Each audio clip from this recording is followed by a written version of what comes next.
Welcome to Fennoscandia.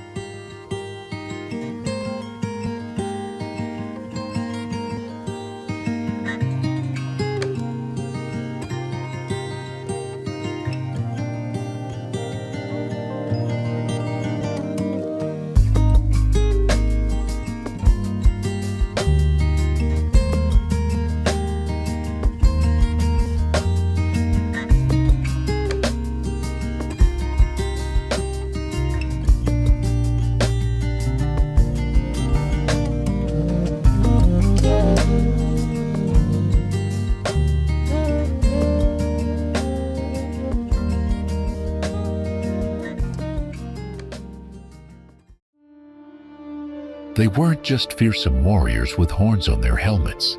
Their plates were just as legendary as their ships.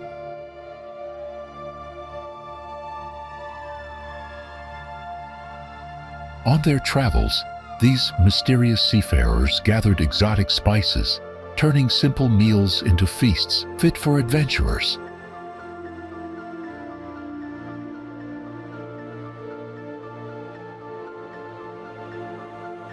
And tucked among their secrets was a creamy, tangy treat called skyr, once a Viking staple, now hailed as a modern superfood. Surely you also want to eat it. Fennoscandia includes Norway, Sweden, Finland, and the Kola Peninsula of Russia, offering endless opportunities for adventure and nature-based travel.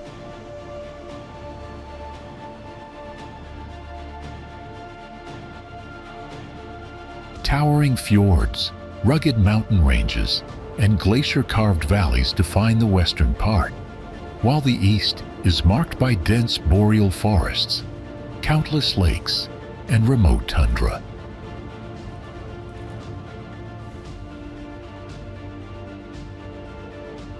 Travelers come here to witness the northern lights dancing across the winter sky, or the midnight sun that keeps summer days glowing without end.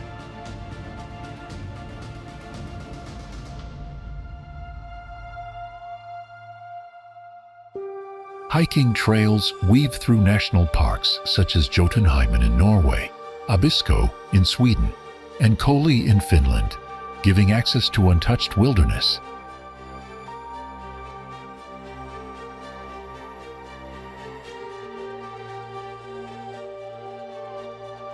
In winter, snow-covered Lapland transforms into a playground for husky safaris, reindeer sleigh rides, and skiing beneath polar skies.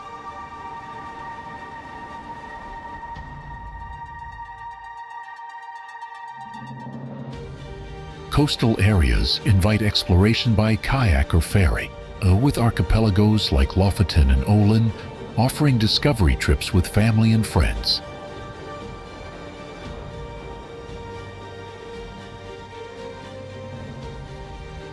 Time passes, things may change, but the memories of the trips will always be there.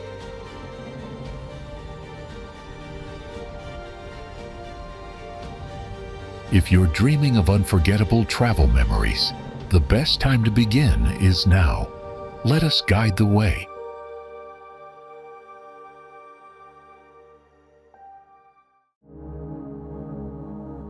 This 1-hour ferry ride offers travelers the chance to enjoy towering mountains, sparkling waterfalls, and deep blue waters while traveling comfortably across the fjord.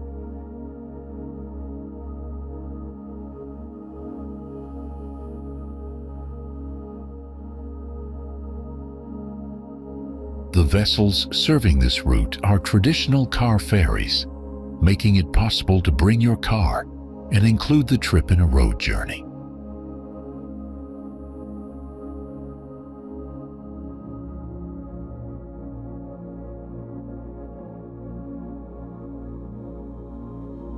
Welcome aboard the ferry to Geirangerfjord, a UNESCO World Heritage Site where breathtaking scenery unfolds during the journey between Geiranger and Helsinki.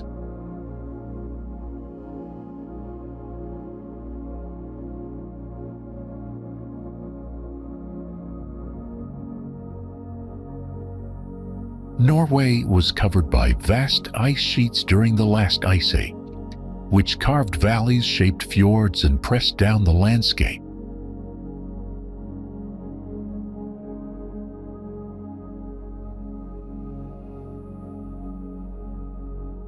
As the ice melted and retreated, the land gradually rebounded, leaving Geiranger with water levels once 90 meters higher than today.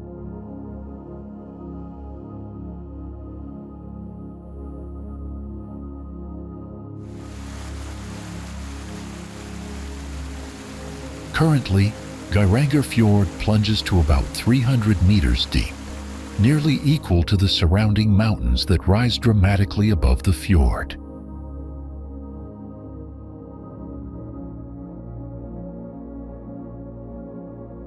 It is no surprise that Geirangerfjord is listed by UNESCO, given its pristine landscape of steep cliffs, waterfalls, and unspoiled nature.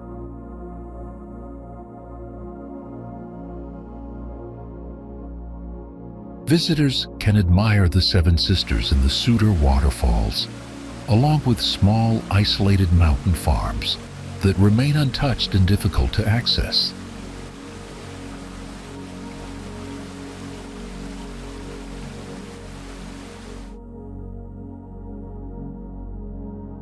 Geirangerfjord, together with Nærøyfjord, joined UNESCO's World Heritage List in 2005 as part of the West Norwegian Fjords designation.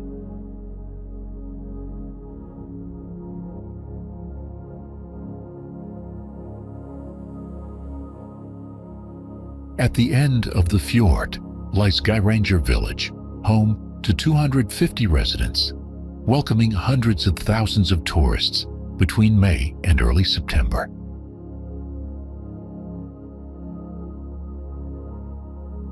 Before moving to the next location, let's play this fun game. Which mountain range located in Fennoscandia is one of the oldest in the world?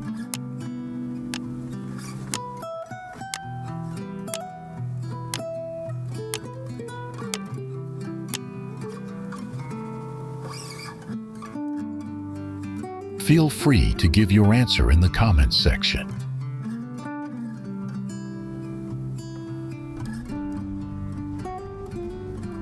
Few places on Earth display nature's grandeur like the fjords of Western Norway, and the Nærøyfjord stands out with its steep mountains and dramatic scenery.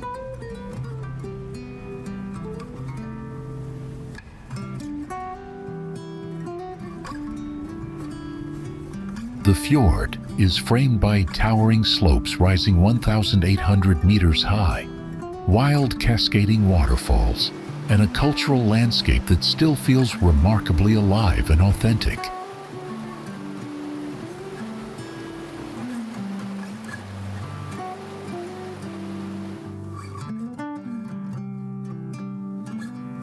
Stretching 19 kilometers, this narrow arm of the Sognefjord is sometimes just 250 meters wide, making it both intimate and visually striking.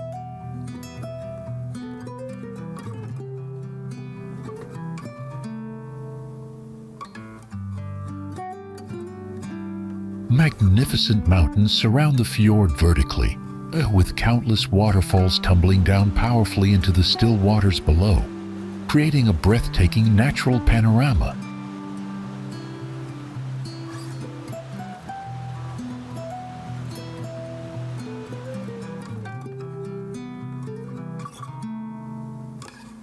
Around the Nærøyfjord, small remote farms cling to steep mountainsides without visible road connections, reflecting how vital the fjord once was for travel.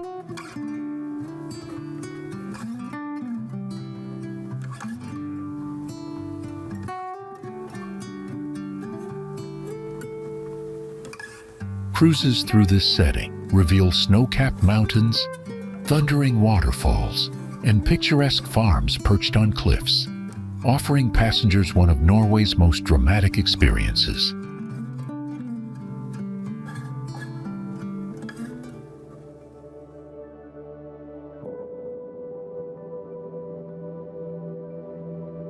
Silence defines the Nærøyfjord, where no car noise disturbs, and visitors can appreciate nature aboard a quiet, fully electric sightseeing boat.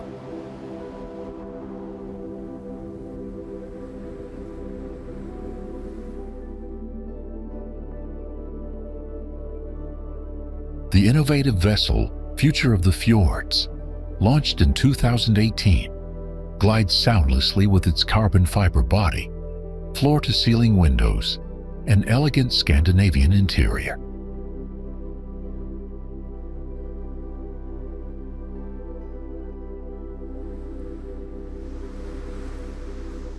In winter, passengers hear only thin sheets of ice breaking beneath the boat, heightening the serenity of this remarkable fjord experience.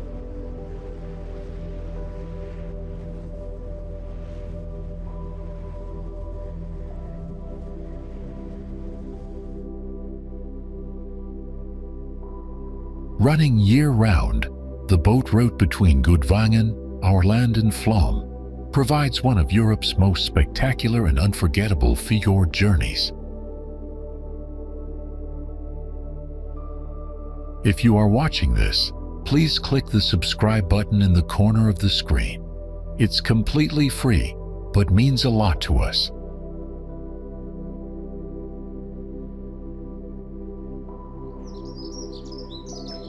In the heart of Norway's fjord country lies the Sognefjord, easily reached by a relatively short drive from Oslo or Bergen.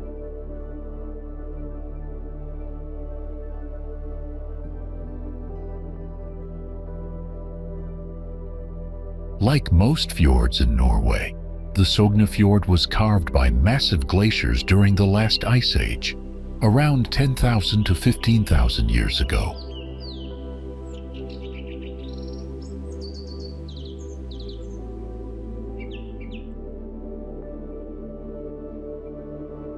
Today, the fjord remains home to Jostedalsbreen, the largest glacier on mainland Europe, standing as an awe-inspiring natural wonder worth visiting.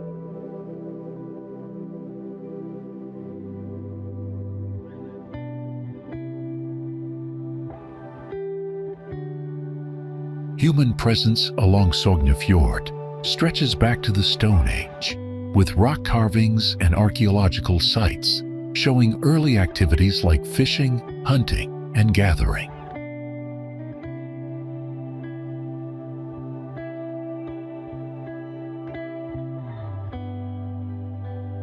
By the Iron Age, fertile valleys supported farming communities, shaping a cultural landscape that later became important for Viking travel, trade, and raids.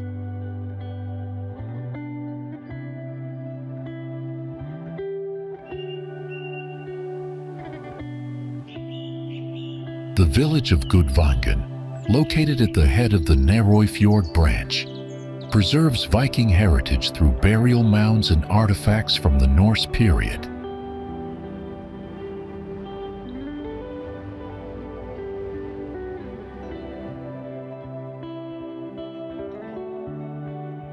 Traveling along the fjord, visitors encounter dramatic peaks, blue glacier ice, powerful waterfalls, and traditional small farms scattered across the mountain slopes.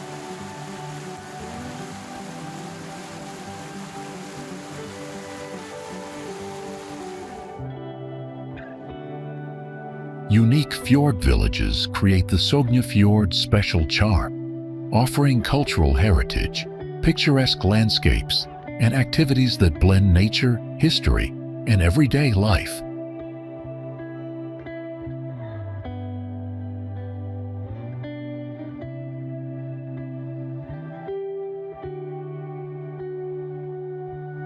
Each season brings new experiences, from hiking and cycling in autumn colors to skiing, ice cave tours and kayaking in the magical winter fjord.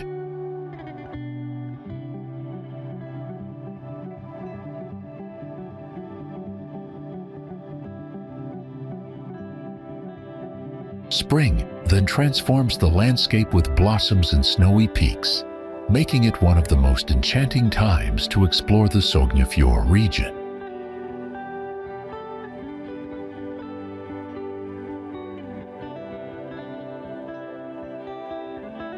Who has been here? Comment number 6. Who has never been here? Comment number 1.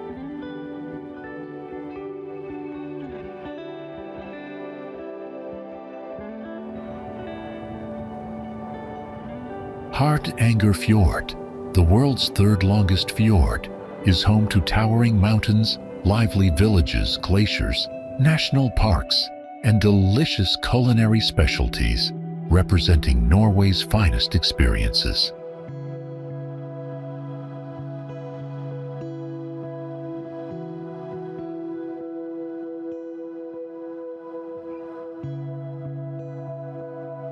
The region is especially celebrated for its hospitality, breathtaking nature, and deep cultural traditions, offering visitors the chance to explore farms and taste world-class cider, juices, and delicacies.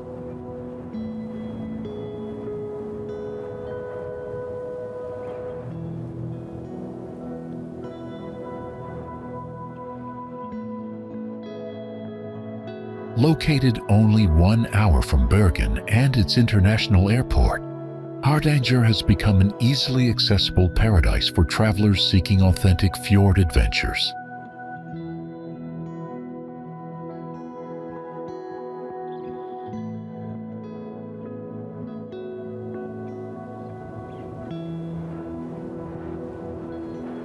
Stretching about 178 kilometers inland, the fjord extends from the coast to Øvre Eidfjord or Oda, depending on which striking arm travelers follow.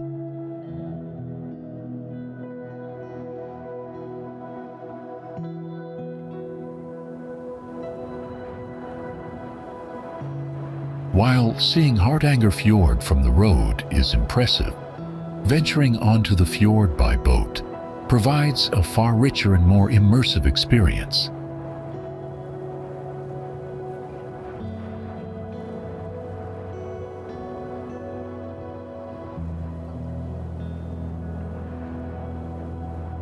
Travelers can choose from a variety of fjord tours and cruises, each showcasing Hardanger's dramatic scenery in unforgettable ways across the seasons.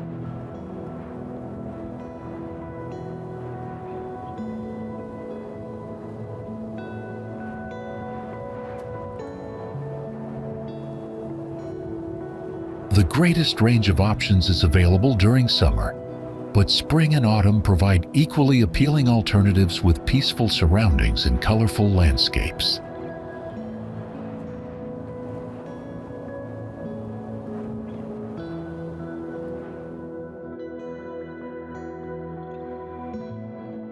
Popular excursions include the Hardangerfjord from Bryggen, and sightseeing cruises featuring Eidfjord's spectacular Vøringsfossen Waterfall.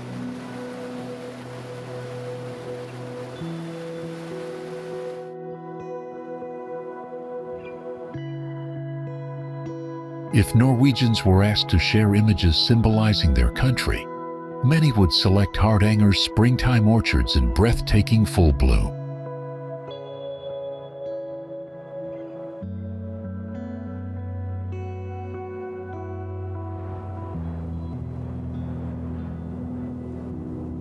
Others might choose photos of locals dressed in traditional bunads among blossoming apple trees, while some could prefer iconic views from northern Lofoten.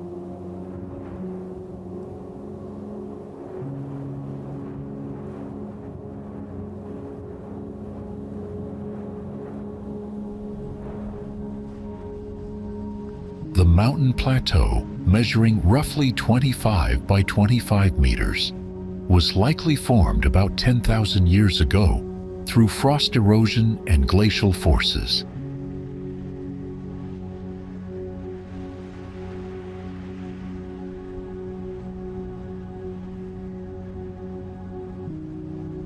In earlier times, it was known as Hivlatana, meaning planar blade, serving as a familiar landmark for those navigating the Lysefjord.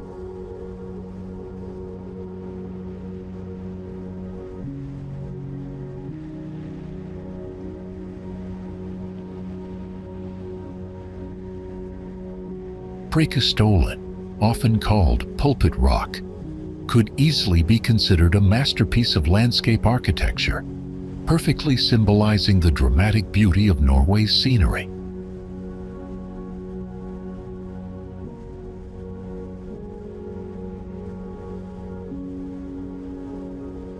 Tourism began around 1900, when the first adventurous visitors reached the plateau, establishing Preikestolen as one of Norway's most iconic travel destinations.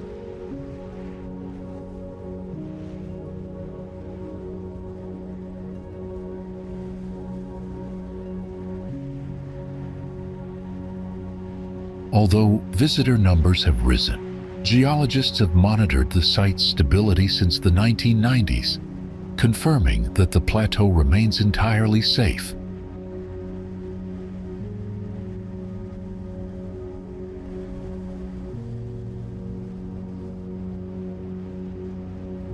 The visible crack across the top causes concern for some hikers, but experts confirm it neither penetrates fully nor shows signs of widening.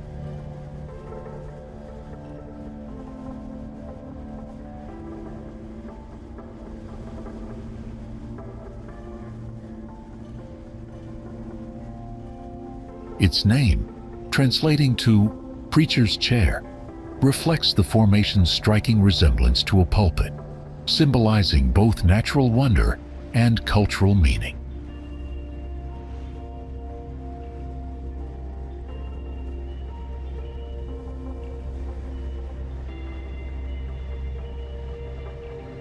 Reaching Preikestolen still requires hiking on foot, offering travelers a rewarding trail of steep paths, narrow ridges, and Sherpa-built stone steps.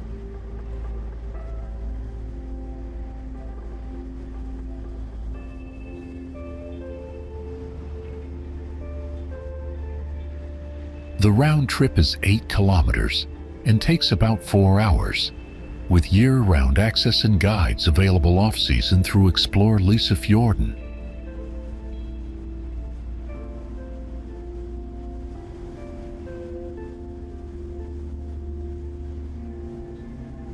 Many hikers choose sunrise or winter treks when the fjord glows with extraordinary light, offering moments that remain vivid in memory long afterward.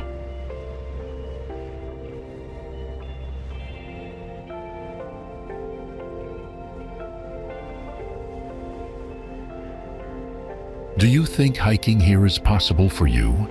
Let us know.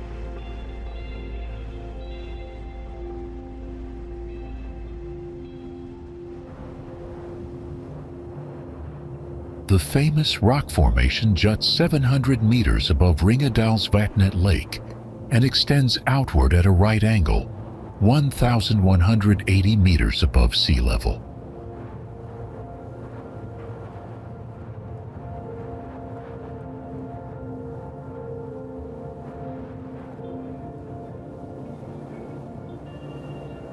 From its edge, visitors can admire sweeping fjord landscapes and the distant Folgefonna Glacier while feeling the thrill of standing above a dizzying drop.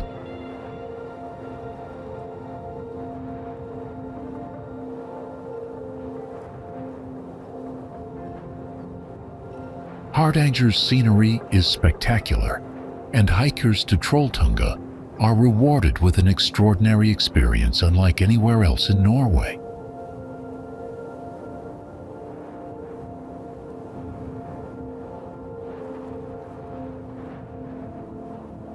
Trolltunga, meaning the troll's tongue, gets its name from its distinctive shape, resembling a tongue protruding dramatically from the mountainside.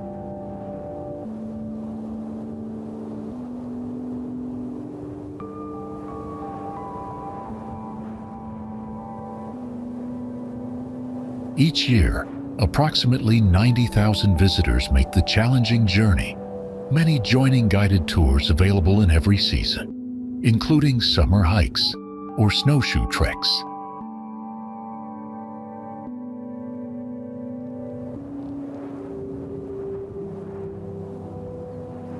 Reaching Trolltunga requires a full day of hiking, So, proper footwear, weather-appropriate clothing, and physical readiness are absolutely essential.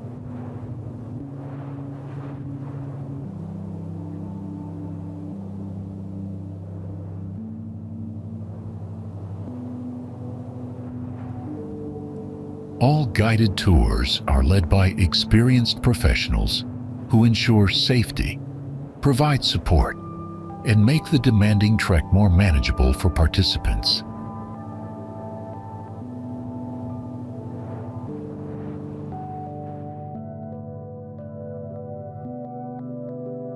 While the classic guided hike remains the most popular choice, adventurous travelers can also ascend via ferrata or independently if experienced.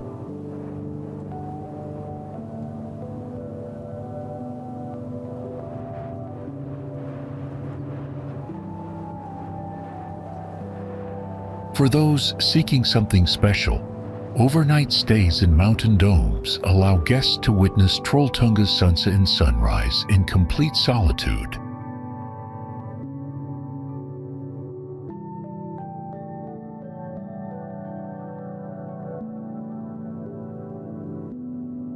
Sunrise and sunset here reveal stunning colors over mountains, fjords, and glaciers, leaving visitors with memories that stay vivid for a lifetime.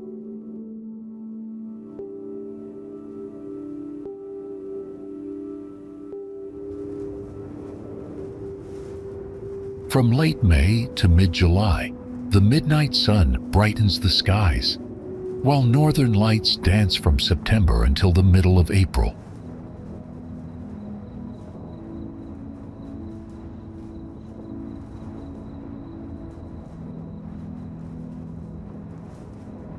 The Lofoten Islands stretch across the stormy waters of the Norwegian Sea, far above the Arctic Circle, offering untouched and breathtaking wilderness.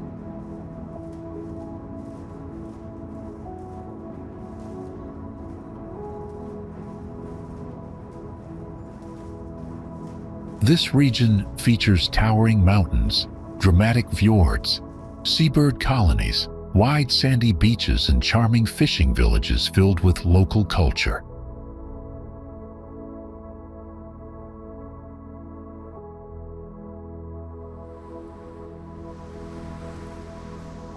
Lofoten has been certified as a sustainable destination, showing commitment to reducing negative tourism impacts and supporting positive community development.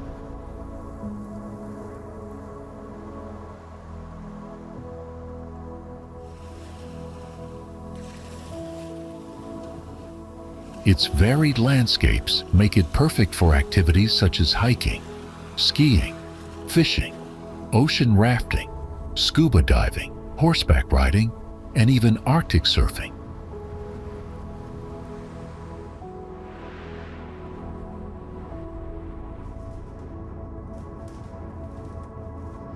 For history lovers, the Lofoten Viking Museum in Borg recreates Viking life with an impressive 83-meter longhouse, the largest ever discovered.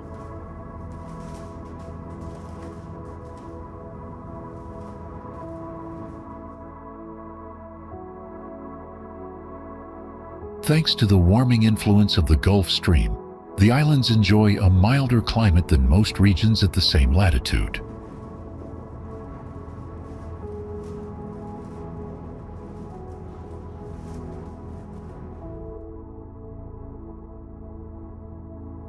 The aurora borealis is a highlight for travelers, with Lofoten recognized worldwide as one of the best viewing spots.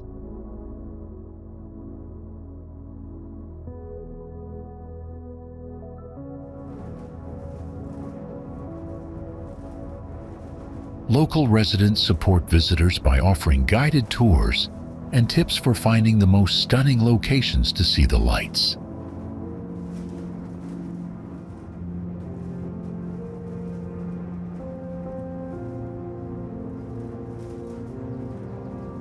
Fishing traditions remain strong in Lofoten, shaping both the economy and the distinct culture of these small Arctic communities.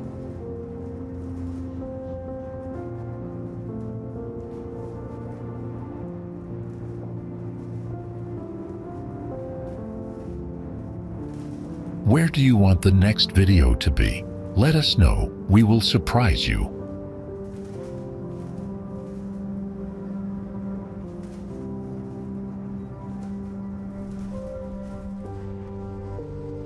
You cannot travel further north in Norway than the famous North Cape, known locally as Nordkapp, a legendary landmark since the 16th century.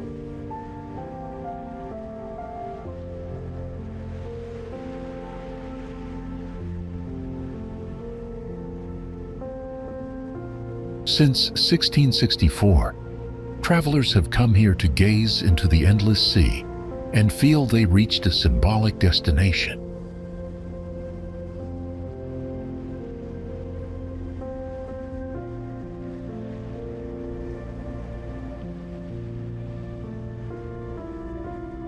For centuries, Nordkapp has represented a rite of passage for voyagers, and even today it preserves its end-of-the-world atmosphere.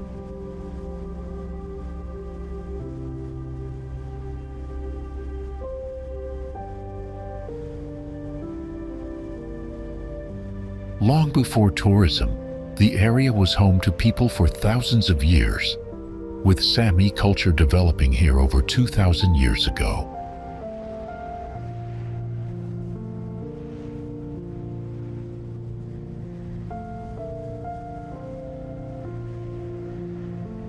By the 14th century, Norse-speaking fishing communities had settled on Magyaroja Island and originally named the Cape Fennoscandia.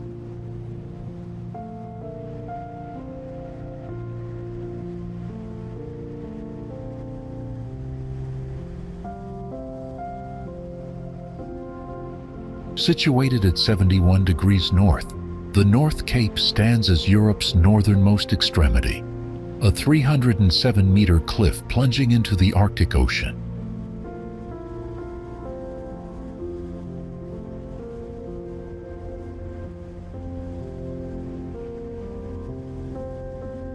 Sailors once ranked it alongside Cape Horn and the Cape of Good Hope as a milestone for global navigation and exploration.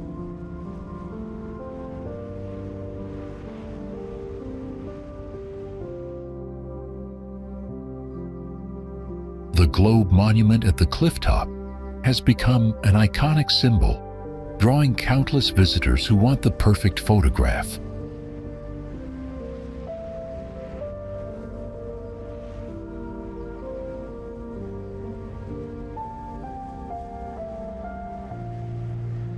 Crowds gather quickly when tour buses arrive, and shifting fog often hides the sea view, adding mystery to the experience.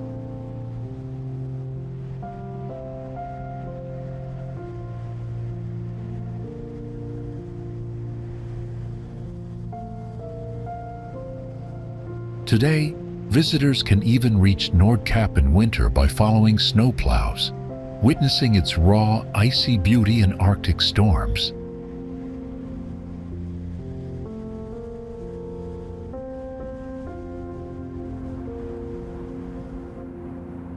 Its roots trace back to Viking times, but the city truly thrived between the 14th and 16th centuries as a Hanseatic League trading hub.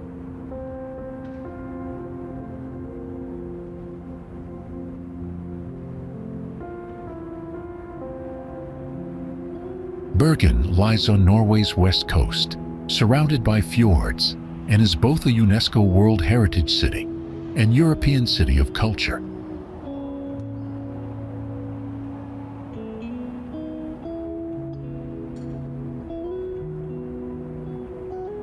Today, it is Norway's most international city, where history, tradition, and vibrant urban life merge seamlessly throughout the year.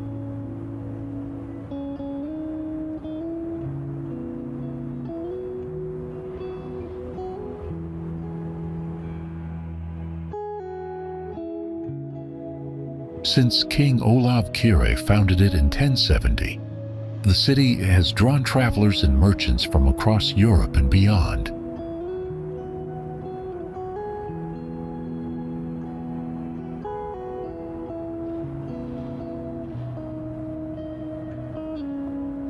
We are not sure about this historical information. Anyone who knows can confirm whether this information is correct or not.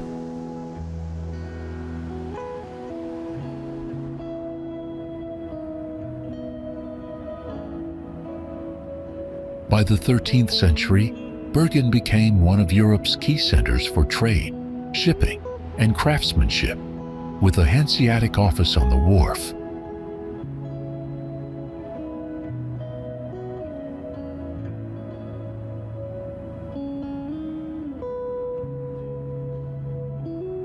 Following a destructive fire in the 1700s, Bryggen's colorful wooden houses and narrow cobbled streets were carefully rebuilt in medieval style.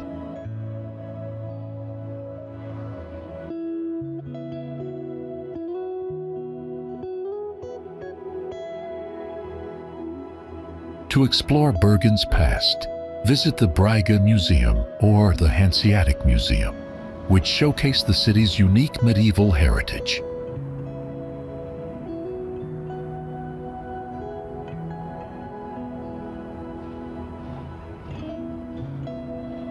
Alternatively, you can wander through Bryggen's old wooden walkways and discover hidden alleys full of history and charm.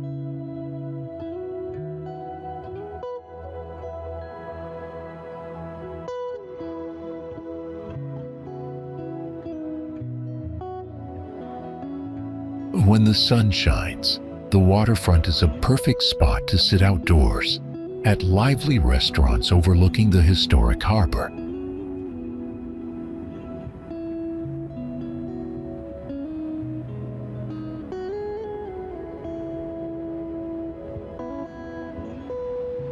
Nearby, you'll find cozy cafes, small boutiques, and the bustling fish market, offering seafood, flowers, and locally made products.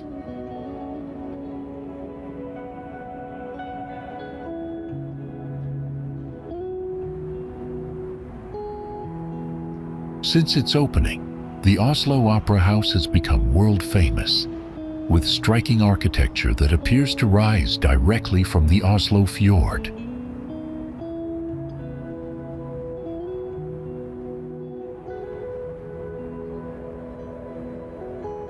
Inside the foyer, visitors step into a bright, airy space highlighted by a sweeping oak wall that conceals 3 performance halls.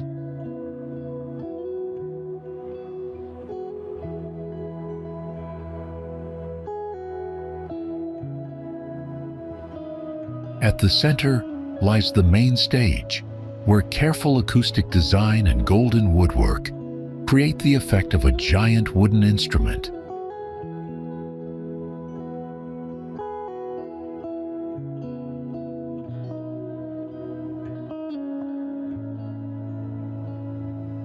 Running north to south through the building, Opera House Street divides public spaces and performance areas from production rooms and studios.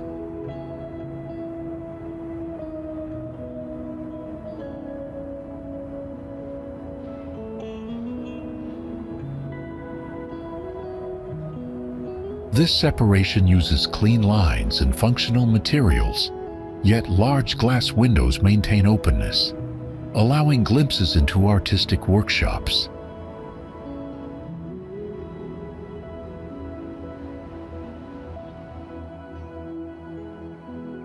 Guests can observe costume sewing, mask making, and scenic painting, giving a rare behind-the-scenes look at the opera's daily activities.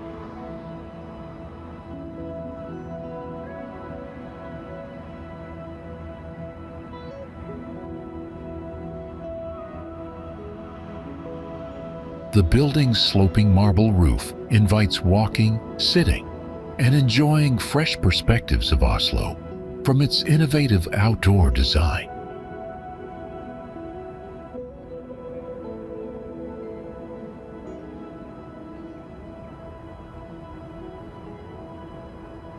To the right, the fjord's archipelago appears, dotted with brightly painted summer houses along the shimmering waterfront.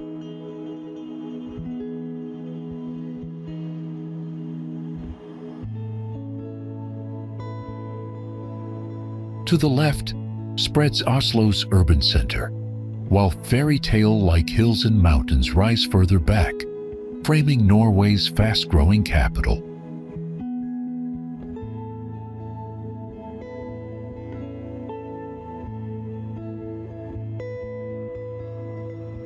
Throughout the year, the Opera House hosts outdoor concerts, plays, and events, transforming the waterfront into a lively public space.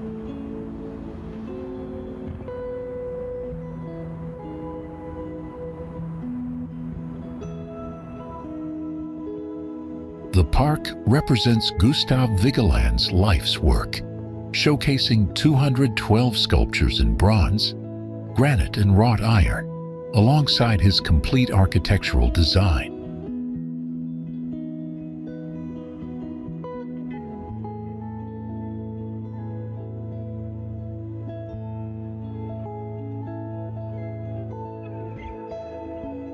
Vigeland's Park and Sculpture Park is the world's largest sculpture park created by a single artist. Located within Frognerparken, just 3 kilometers from central Oslo.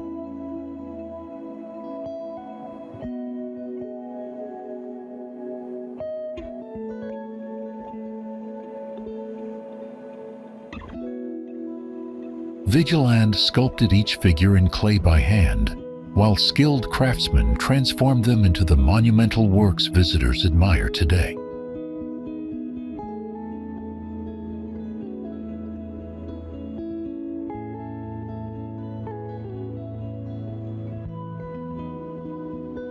Construction of the park mainly took place between 1939 and 1949, although the impressive main gate was completed as early as 1926.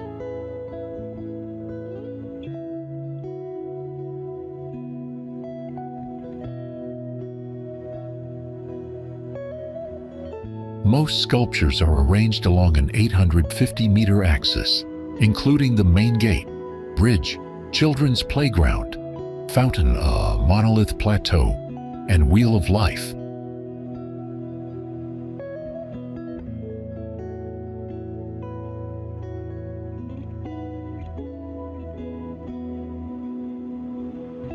One of the most beloved works, Sinnataggen, is located on the bridge, first opened to the public in 1940.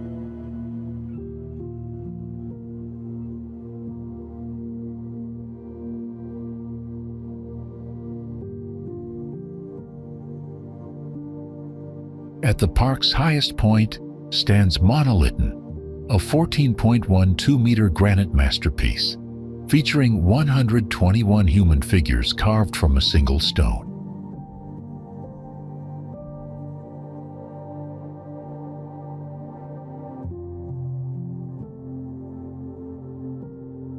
Entry to Vigelands Parken is completely free, making it a wonderful budget-friendly activity for visitors exploring Oslo.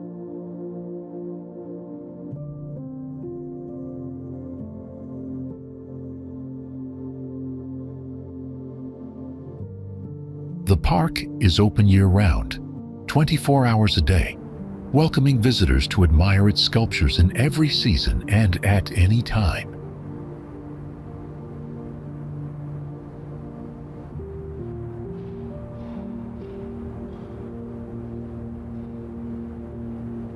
To fully appreciate the collection, it's best to spend at least a couple of hours wandering through this remarkable artistic landscape.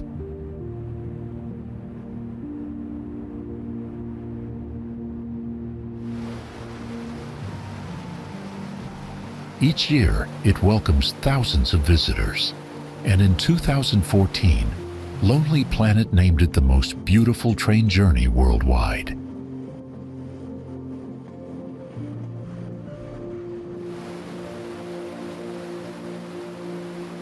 The Flåm Railway is often ranked among the world's most scenic train rides and remains one of Norway's top tourist attractions.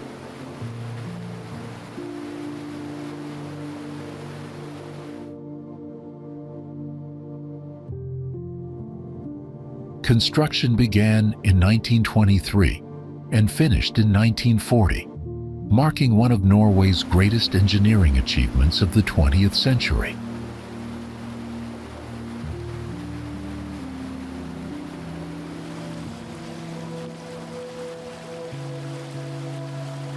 The 20-kilometer line is among the steepest standard gauge railways globally, with 80% of its route climbing at a 5.5% gradient.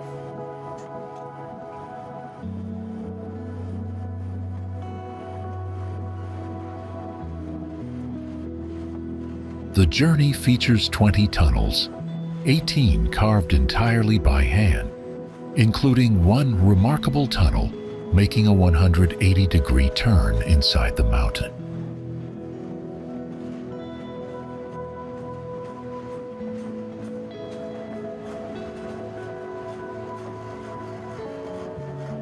The train follows the Railer Road, originally built to transport materials during the construction of the Bryggen line around 1900.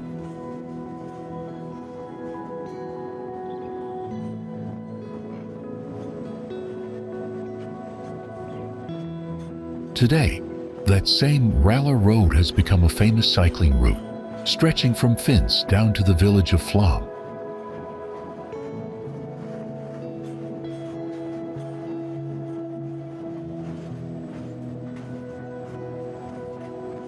The 1-hour ride through Flåm Valley reveals waterfalls, remote farms, dramatic peaks, and ever-changing natural beauty in every season.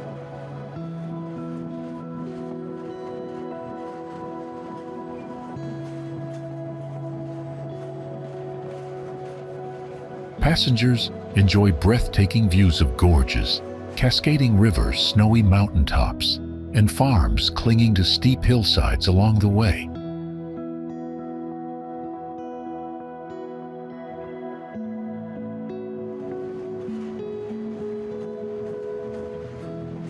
Round-trip tickets are released 120 days in advance, so travelers should book early to secure their preferred departure dates.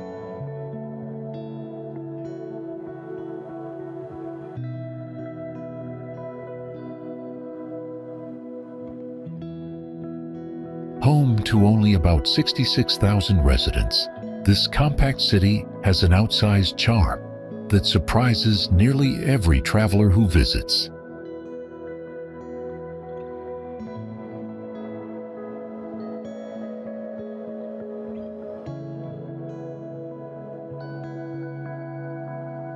Ålesund is far more than just another Norwegian coastal town, standing out as an architectural masterpiece spread dramatically across 7 scenic islands.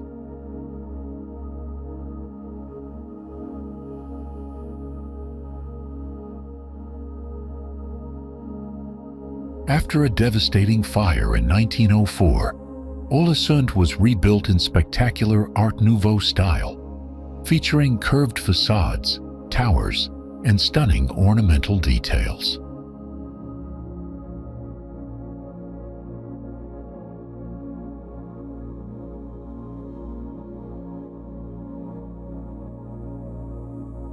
Traveling to Ålesund by car from Trondheim takes up to 6 hours, while driving from Oslo requires even longer hours on the road.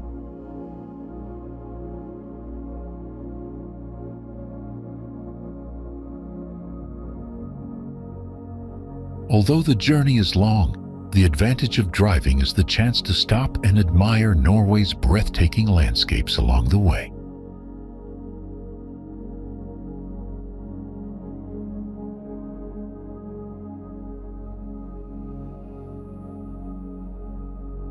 Cruise ships are also a common way to arrive, as public transport options remain somewhat limited compared to other Norwegian cities.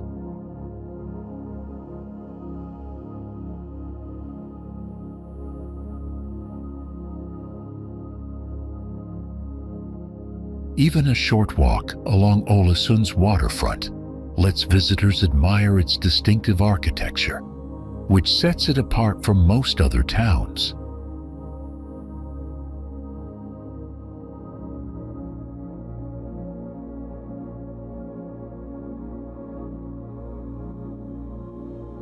Guided tours are available, though simply strolling around the compact city center reveals plenty of sights in every direction.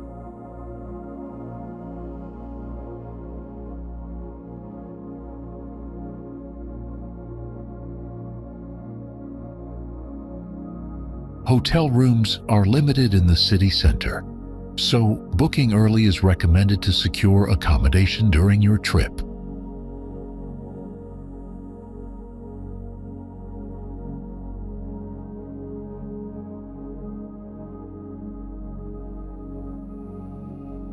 Choices range from charming hotels and convenient hostels downtown to campsites and budget options further outside the city.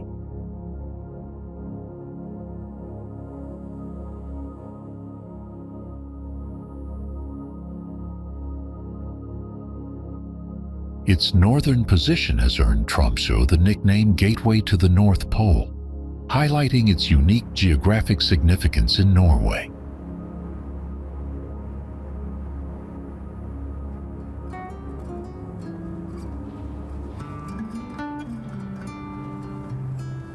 It sits along the Tromsø Fjord in Troms in Finnmark County, about 350 kilometers north of the Arctic Circle.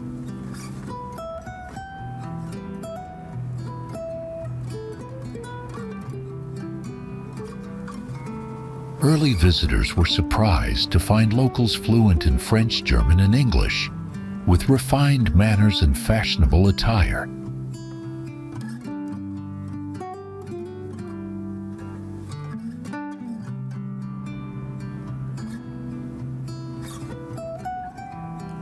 In 1904, German traveler G. Hartung famously described Tromsø as the Paris of the North, impressed by its unexpected sophistication.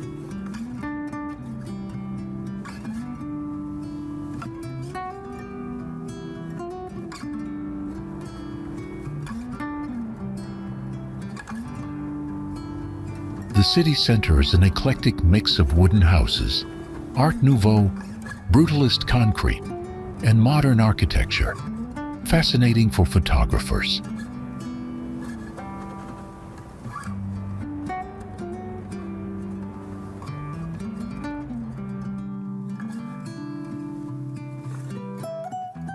Walking along the docks offers views across the water to the Arctic Cathedral, framed by the tall Tromsø Bridge pillars.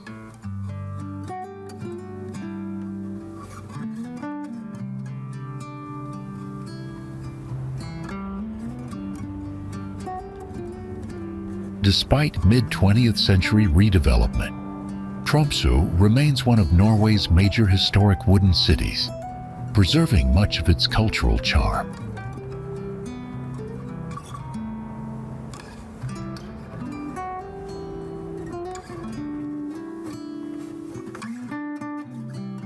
Clearer inland winds reveal the northern lights above Tromsø, though darker locations outside the center offer even better viewing.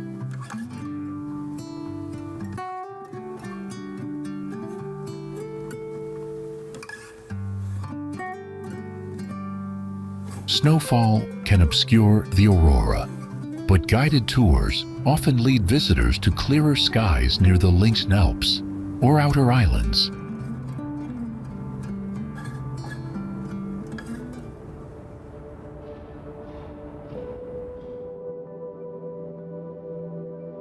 From May to July, Tromsø experiences the midnight sun, while from November to January, polar nights create prime aurora watching conditions.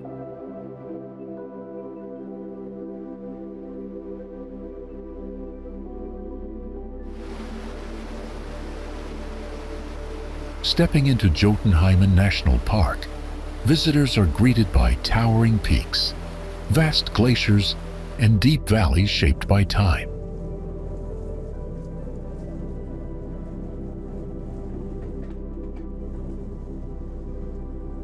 Some mountains rise above 2,000 meters, standing like colossal guardians that echo the legends of Norse folklore.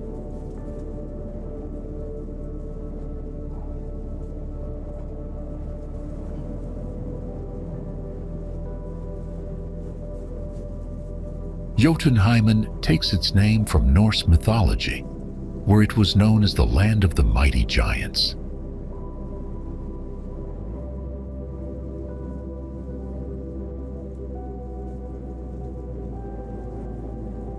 The park offers wildflower-filled valleys, dramatic cliffs and waterfalls that showcase Norway's wilderness at its most breathtaking.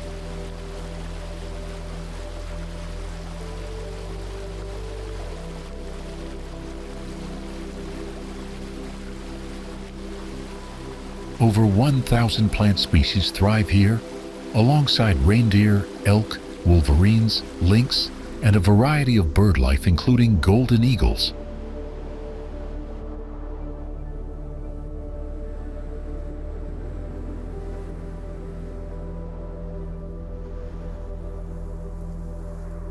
Galdhøpiggen, Norway's tallest peak at 2,469 meters, attracts climbers eager to conquer its challenging yet rewarding summit.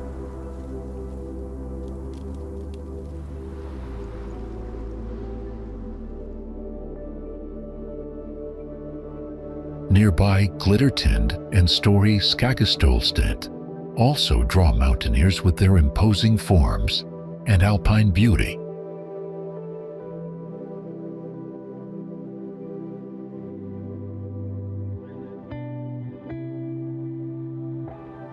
Hiking opportunities range from gentle walks to demanding glacier treks and multi-day cabin-to-cabin adventures.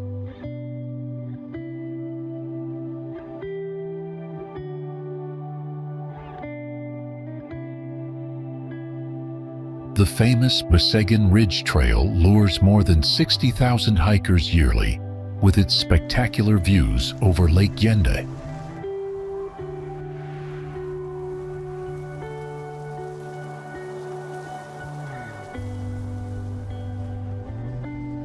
Its western coast is rugged and bare, while the eastern side receives heavier rainfall, creating lush green landscapes and vibrant vegetation.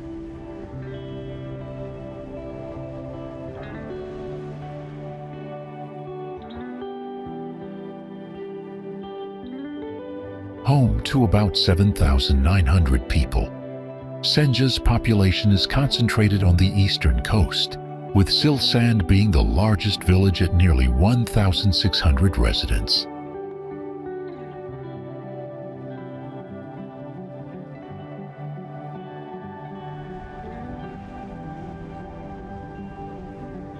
Senja, Norway's second largest island after Hinnøya, lies just north of the Lofoten and enjoys milder winters thanks to sea currents.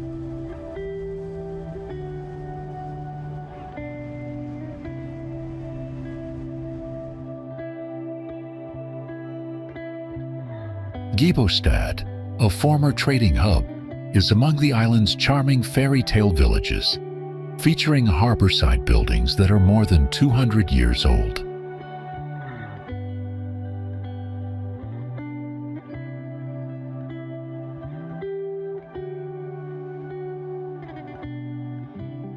Husøy, occupying its own small island, and the fishing villages of Senjahopen and Mefjordvær showcase Senja's rich maritime culture and stunning scenery.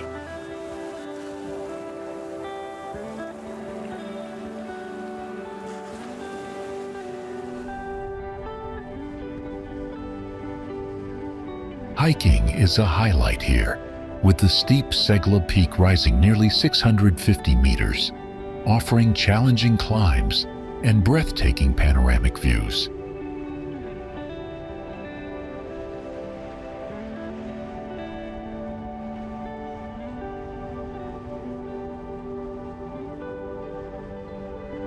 Other favorites include Heston, a 2-hour route, and Barden, a 3-hour hike loved by locals for its dramatic mountain vistas.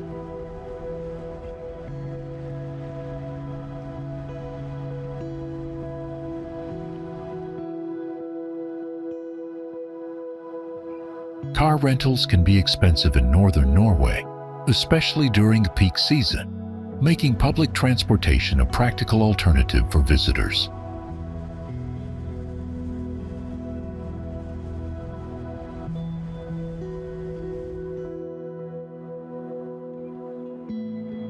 From Tromsø, travelers can reach Finnsnes by boat in about 1.5 hours or by bus in around 2.5 hours.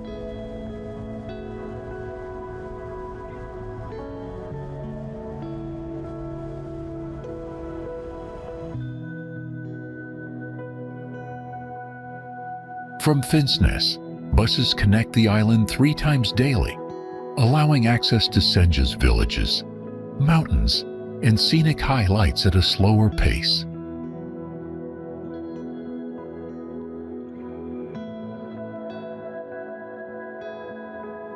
Rjukan in Lofoten has earned UNESCO World Heritage status for its crucial role in Norwegian industry and wartime resistance.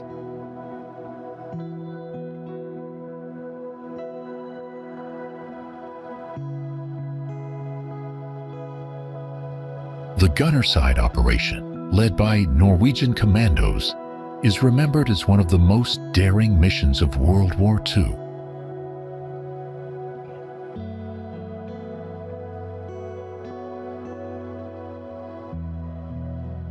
These heroes successfully sabotaged Nazi plans, ensuring Hitler never produced a nuclear bomb.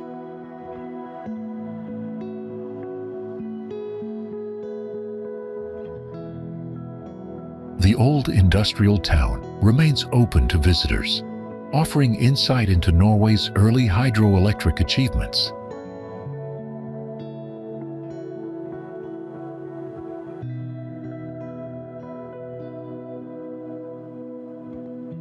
One fascinating feature is the hillside mirror, designed to reflect sunlight into the valley town during dark winter months.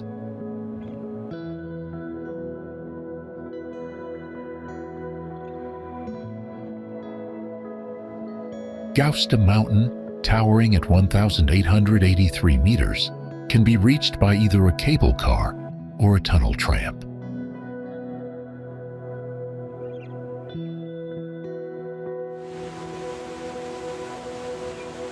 Just west of town, Rjukanfossen plunges 104 meters down the Mona River in dramatic fashion.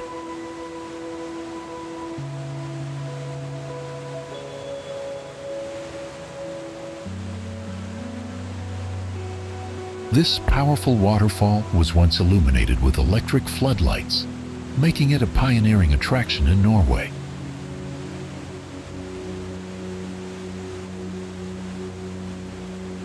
By 1905, its energy was harnessed by the Vemork hydroelectric power plant for saltpeter production.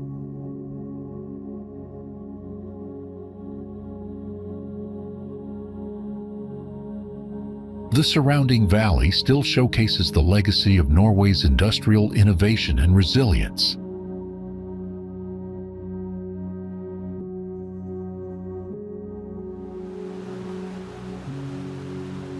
It stands as one of Norway's most visited attractions and is widely considered the country's most famous waterfall.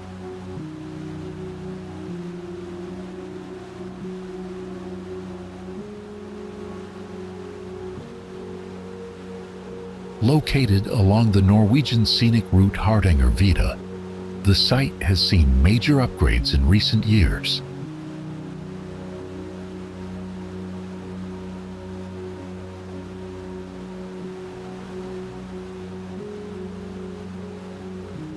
The Vøringsfossen Waterfall plunges dramatically with a free fall of 145 meters and a total drop of 182 meters.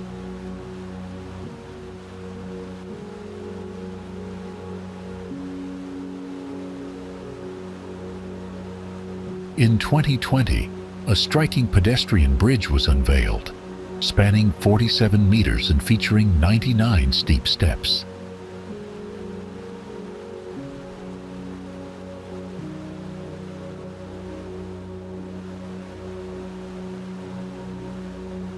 This bridge, along with new pathway and viewpoints, offers fresh ways to admire the roaring cascade.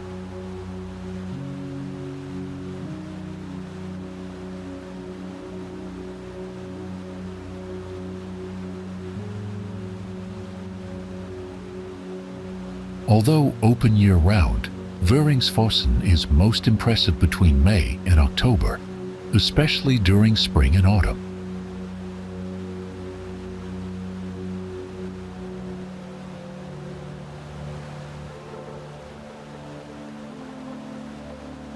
The hike to the falls from Fossetroma or Stora Gjell is rugged but rewarding, crossing rocky canyon terrain.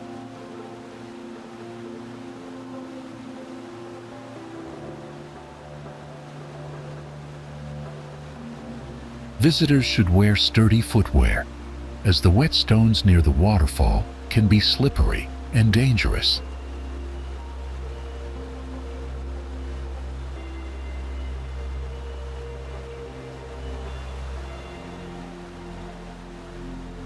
Designated platforms in the new bridge provide the safest and most breathtaking vantage points for photography.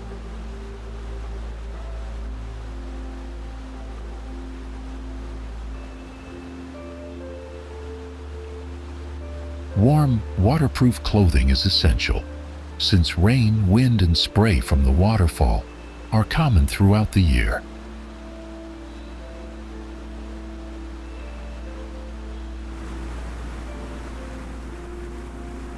Jostedalsbreen National Park is home to the largest glacier in mainland Europe, stretching across dramatic mountains and valleys.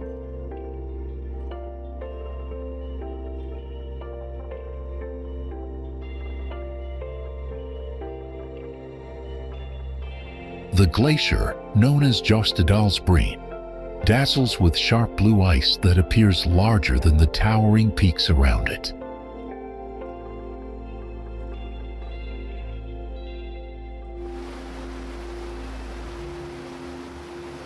Unlike other Norwegian parks, Jostedalsbreen is less visited because reaching its highlights requires more effort and adventure.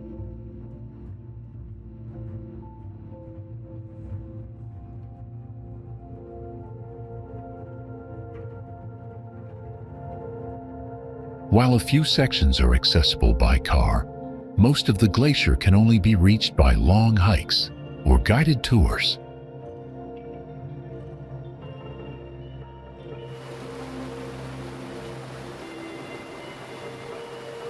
Several short hiking trails also offer opportunities to admire the glacier without committing to multi-day expeditions.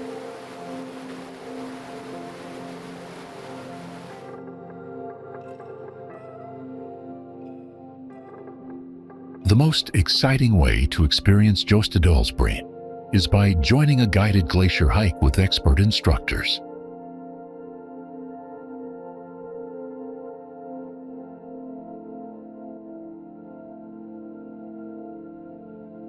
These tours let you step directly onto the ice and gain fascinating insights into the glacier's formation and history.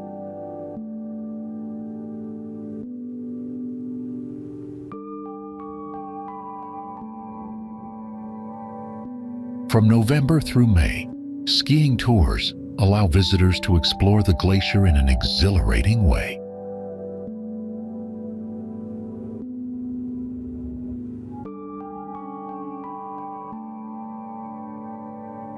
Adventurous travelers can even join a 3-day ski expedition across the glacier's full length for a once-in-a-lifetime challenge.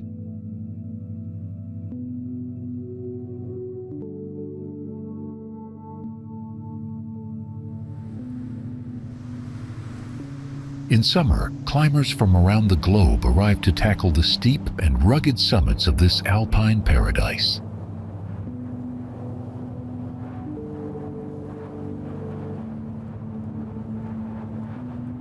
The Lyngen Alps are famous for their dramatic mountain peaks and unique location beside fjords in northern Norway.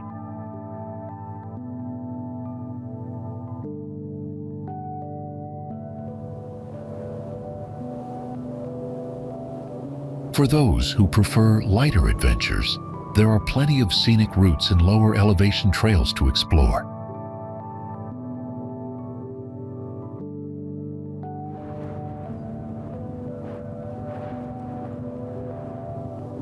Winter transforms the Lyngen Alps into Norway's top destination for summit ski climbs, with reliable snow conditions.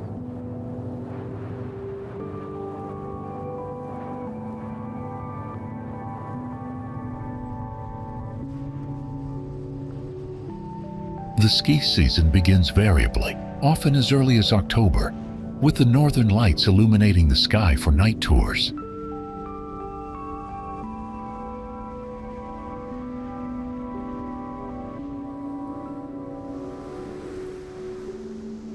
January to February requires proper gear like headlights, as daylight is limited, but the auroras make the experience unforgettable.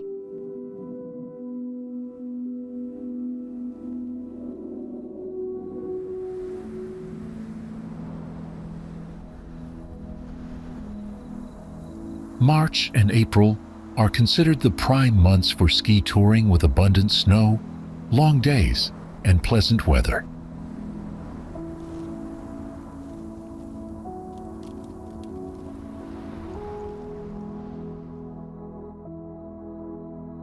By mid-April, evenings remain bright, allowing longer expeditions across the snowy alpine landscapes.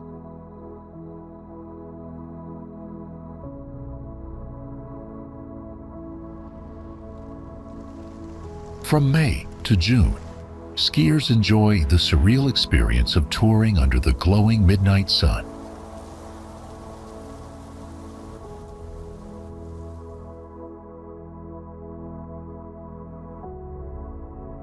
Imagine skiing at midnight, with the golden sun reflecting off Lyngen Fjord as you stand atop a towering peak.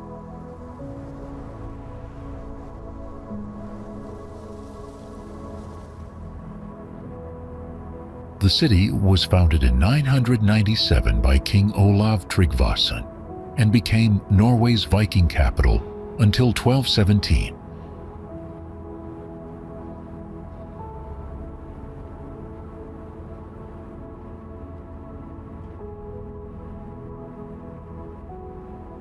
During this time, it was an important hub for political power, trade, and religious life in medieval Norway.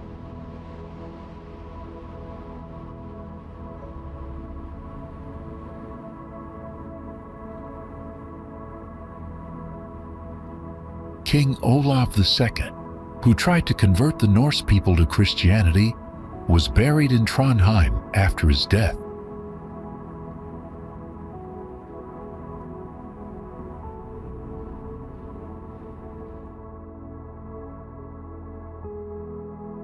Stories of miracles at his grave quickly spread, including a spring of water and an eclipse in the sky.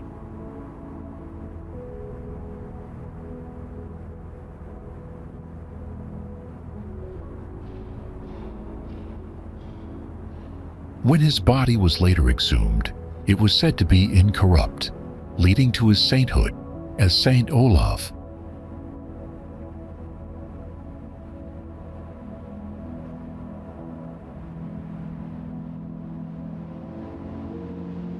Trondheim lies on the shores of the Trondheim Fjord in central Norway, surrounded by stunning coastal scenery.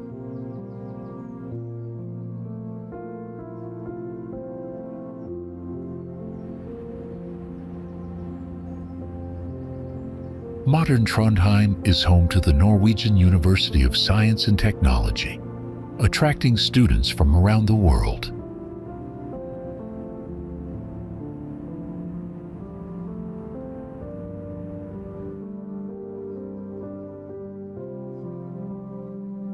The city is easy to reach, with frequent flights from Oslo and several European capitals connecting travelers year-round.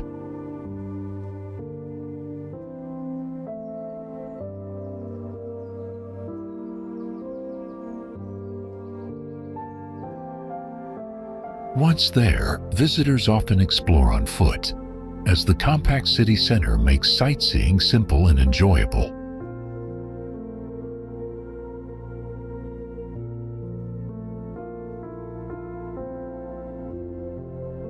It is known for its unspoilt wilderness, dominated by glaciers, rugged mountains, and vast icy fjords.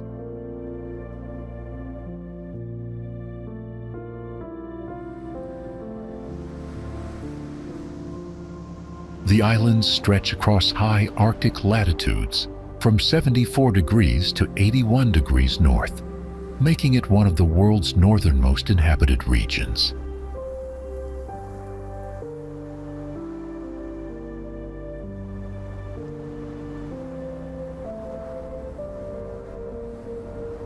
Svalbard is a remote Norwegian archipelago in the Arctic Ocean, located between mainland Norway and the North Pole.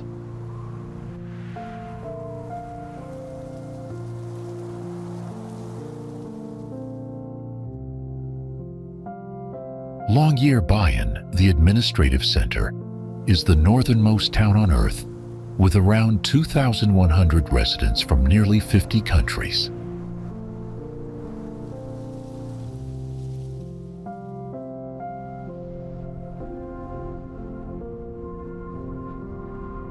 Life here is shaped by extreme seasons, from endless winter darkness to the bright glow of the midnight sun.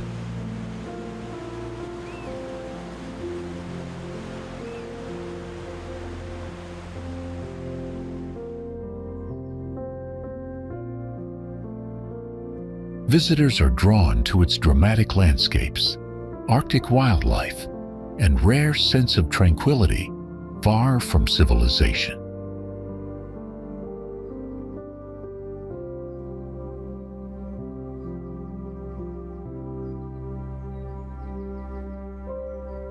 During early spring, the land glows under an eerie blue twilight, while temperatures remain well below freezing.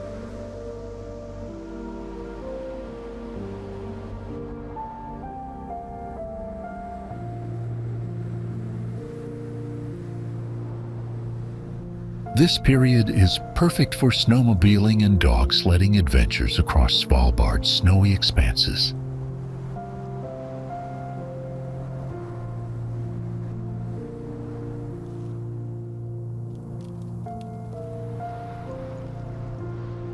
By May, melting coastal ice opens the way for ships and signals the return of whales, walrus, and seabirds.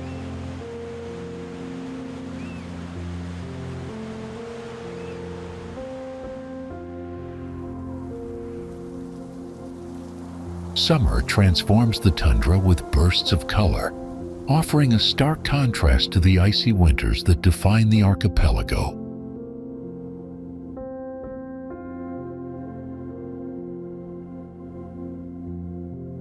The city lies between 7 mountains, making it easy to balance urban exploration with outdoor adventures, including panoramic views from Mount Flåyen and Mount Ulriken.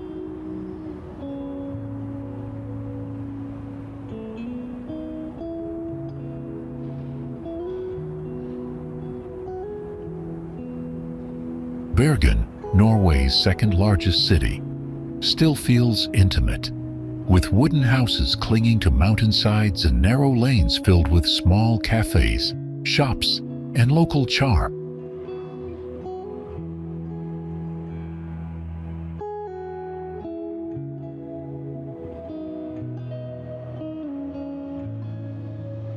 Around 10% of Bergen's residents are students, so concerts, exhibitions, trendy shops, and lively bars and restaurants create a vibrant cultural scene year-round.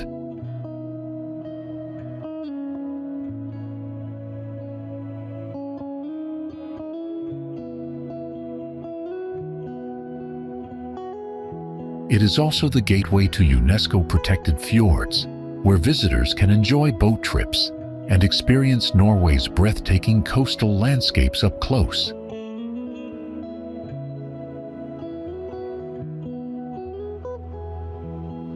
The city has been certified as a sustainable destination, showing its commitment to reducing negative tourism impacts while enhancing environmental and cultural preservation efforts.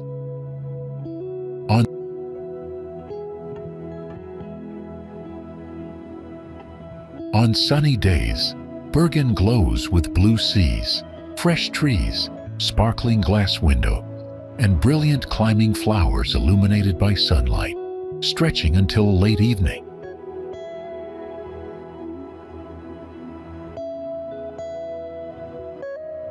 During long drizzles, brightly painted houses in red, orange, yellow, and green stand out against the gray skies, creating warmth in the damp atmosphere.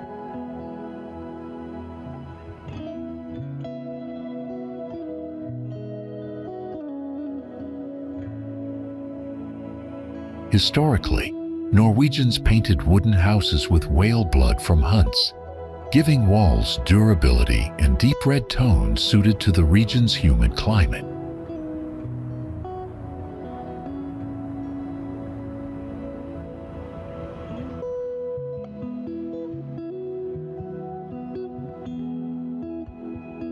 Today, red remains the most common house color, while yellow and green are also popular, reflecting autumn foliage and the evergreen vitality of pine forests.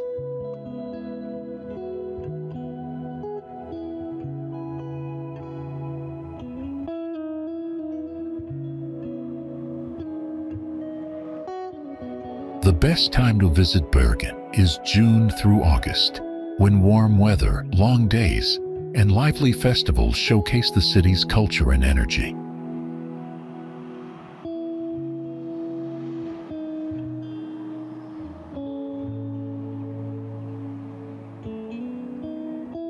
Its distinctive granite shape, polished by ancient glaciers, has made it an unmistakable landmark visible from plains, photographs, and the northern fjords of Norway.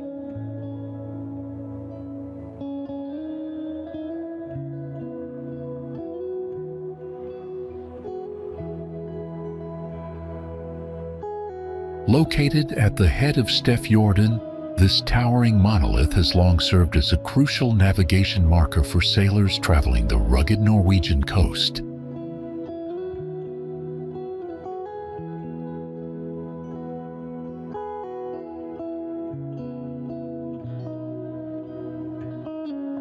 Stetind, Norway's national mountain, rises 1,392 meters above sea level and is a beloved destination for hikers, mountaineers, and nature enthusiasts worldwide.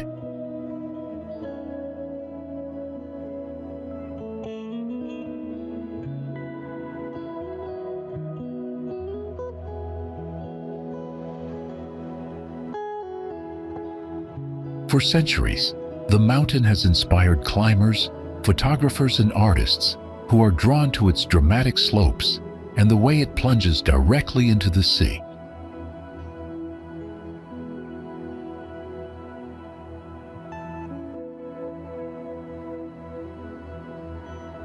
Stettin's unique anvil-like silhouette rises almost vertically, making it a striking symbol of Norway's northern landscapes and a natural beacon across generations of seafarers.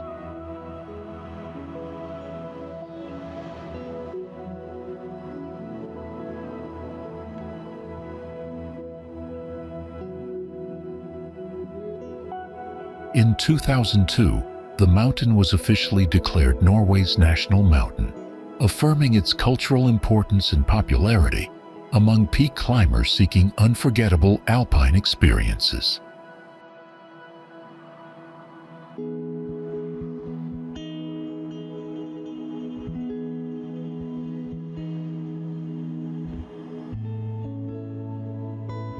The philosopher and professor Arne Næss famously pioneered bolt climbing here in the 1930s, opening technical routes that secured Stettin's place in mountaineering history.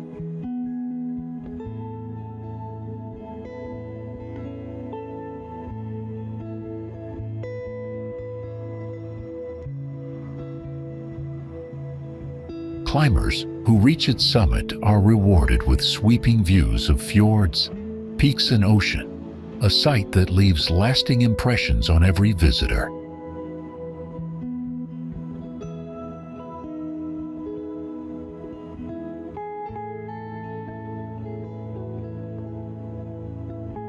Ascending Stettin requires physical endurance, climbing skill, and steady nerves, as its steep granite faces challenge even experienced adventurers with difficult routes and exposed ridges.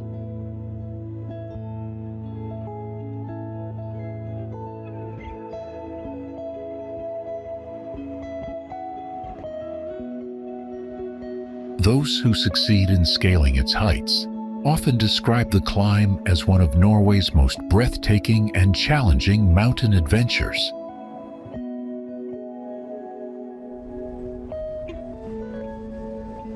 This dramatic mountain road showcases steep mountainsides, plunging waterfalls, winding fjords, and lush valleys, making it one of the country's most visited and spectacular travel experiences.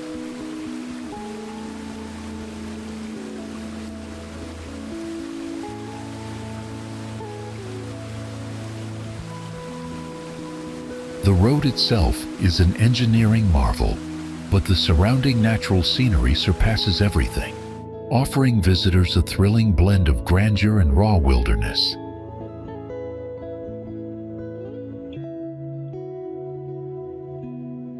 Trollstigen, one of Norway's most famous scenic routes, forms part of the Geirangerfjord stretch, climbing through breathtaking landscapes and reaching 852 meters above sea level.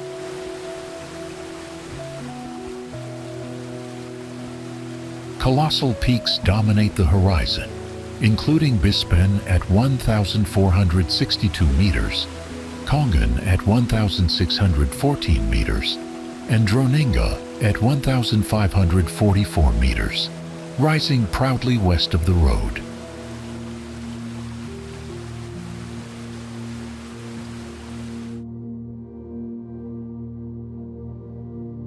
To the east, Stigbotsholmen at 1,583 meters and Storgrofjellet at 1,629 meters loom above, creating an awe-inspiring frame around the winding mountain pass.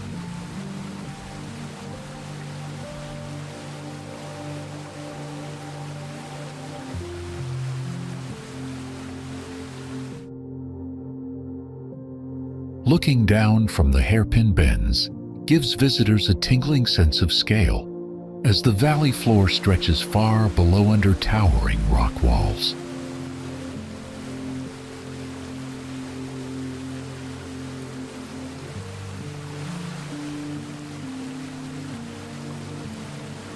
Since its construction, Trollstigen has occasionally been closed due to avalanches, landslides, heavy snowfalls, and storms, highlighting the dramatic and unpredictable forces of nature.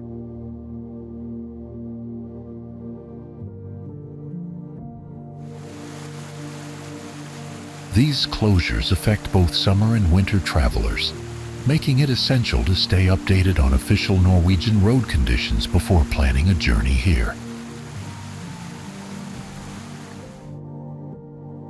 Weather across this region changes rapidly, with sudden storms or fog rolling in, often altering the entire character of the road within a short time.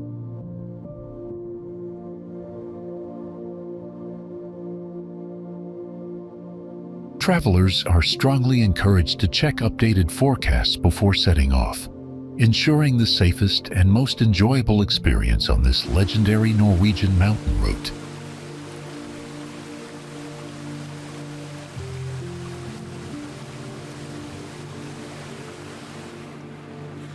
The surrounding sea is among the richest in the world, drawing whales, seals, and seabirds, while sustaining human communities with its abundant marine resources.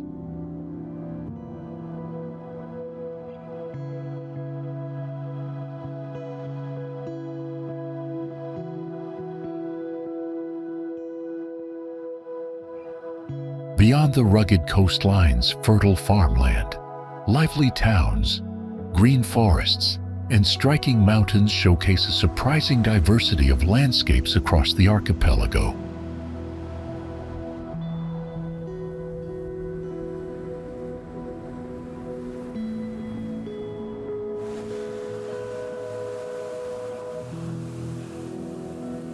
Vesterålen, known as the home of whales and birthplace of Hurtigruten, is an archipelago rich in wildlife, dramatic scenery, and centuries-old fishing traditions.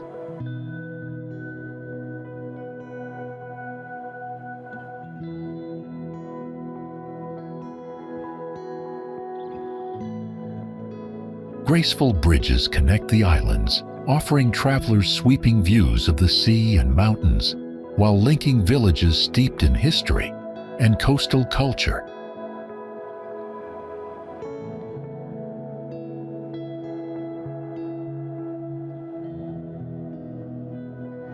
Vesterålen's 1,330 islands provide endless opportunities for adventure, from wandering chalk-white beaches to climbing steep mountain paths or cycling along the Norwegian scenic route Andøya.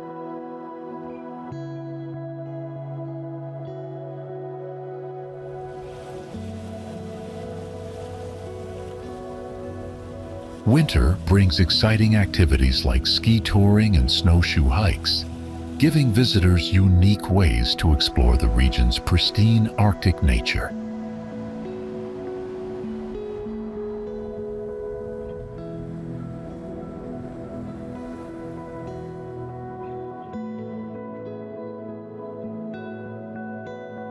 On Andøya Island, the Andøya Space Center invites travelers to learn about space research and experience interactive exhibitions simulating Northern Lights exploration.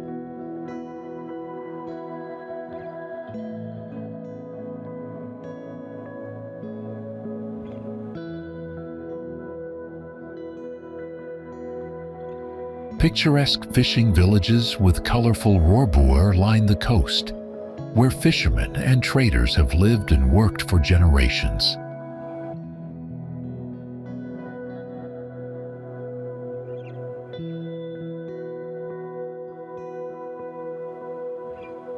During summer, the midnight sun bathes Vesterålen in endless daylight, creating surreal conditions for exploring mountains, beaches, and islands.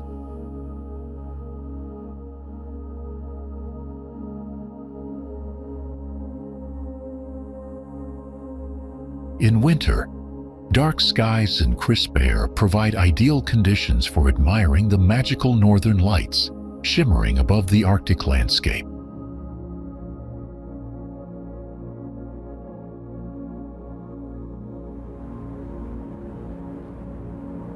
Gamla Stan, Stockholm's old town, dates back to the 13th century and is filled with cobbled streets, medieval architecture, and lively squares.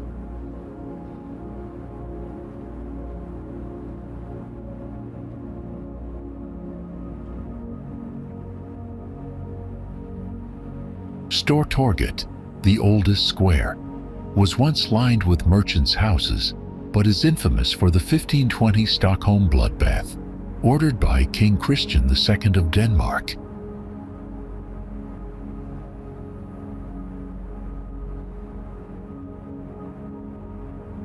The royal palace, Kungliga Slottet, dominates the area with its 18th century Baroque design, replacing the medieval Tre Kronor Palace destroyed by fire.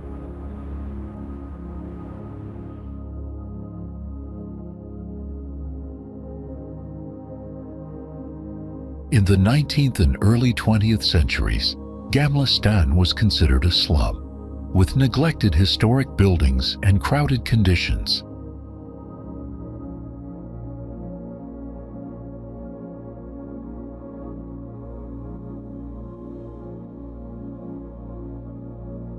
Post-World War II urban projects demolished several blocks to make way for the Swedish Parliament building, but much of the old architecture survived.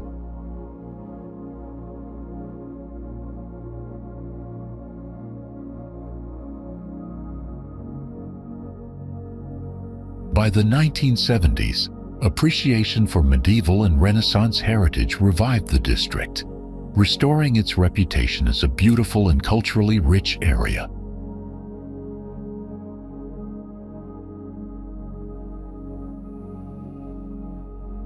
Västerlånggatan and Österlånggatan are the busiest shopping streets, lined with boutiques, craft stores, and cafes, attracting both locals and visitors.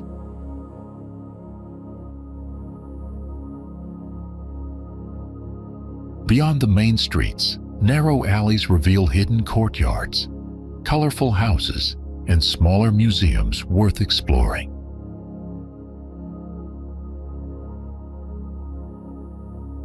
Key attractions include Stockholm Cathedral, the Nobel Prize Museum, the Jewish Museum, the Medieval Museum, and the Royal Armoury.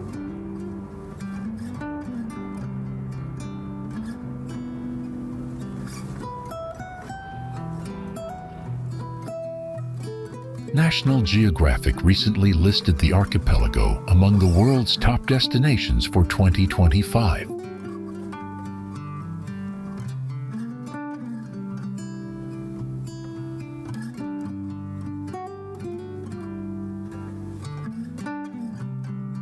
The Stockholm Archipelago consists of around 30,000 islands, islets, and skerries stretching 80 kilometers into the Baltic Sea.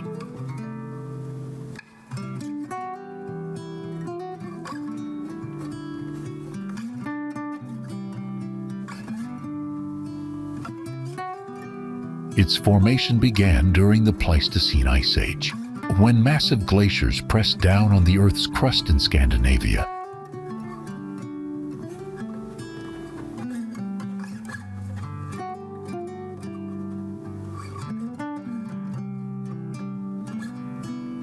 As the ice melted and the pressure eased, the land gradually rose, creating the islands we see today.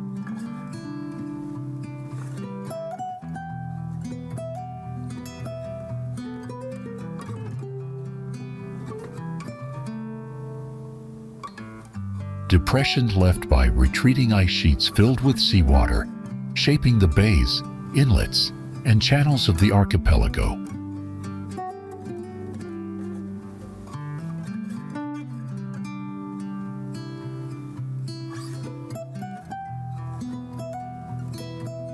Visitors can easily reach the islands by ferry services, such as Cinderella and Waxholmsbolaget, with departures from central Stockholm.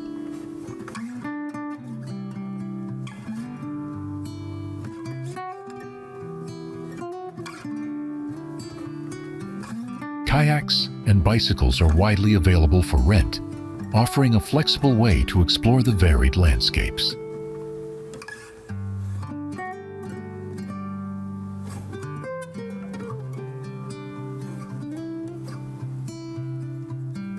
Relaxation is just as rewarding, with sandy beaches and secluded rocks, providing peaceful spots by the sea.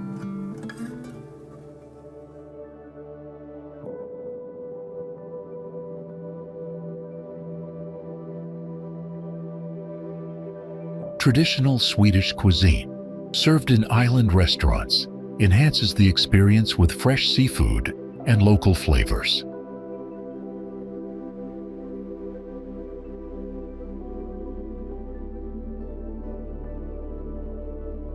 For added comfort, spa hotels on some islands provide wellness treatments in the calm setting of the Baltic waters.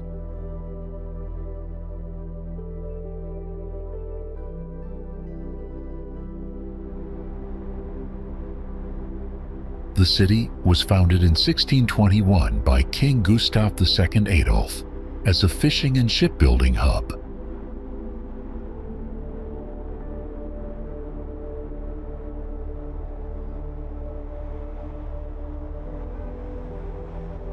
It later became a leader in transport innovation and is famously the birthplace of Volvo cars.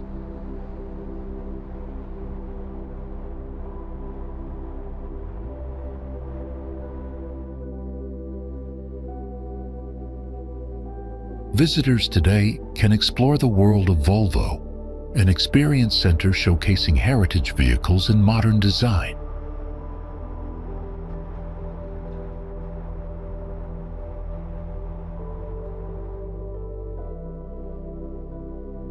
Gothenburg, located on Sweden's west coast, is known for its maritime heritage and progressive spirit.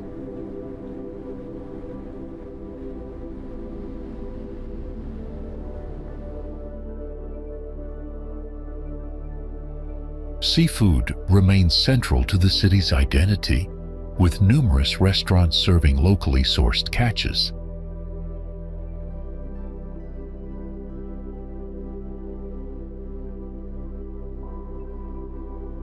In Swedish, the city is called Göteborg, though its anglicized version Gothenburg is more widely used abroad.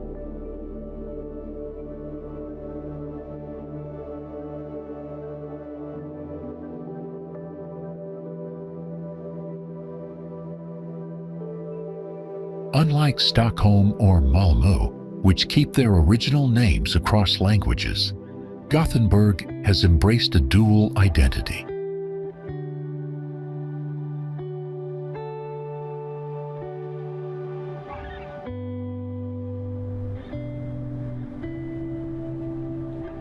Businesses in the city often use the English version of the name for international appeal.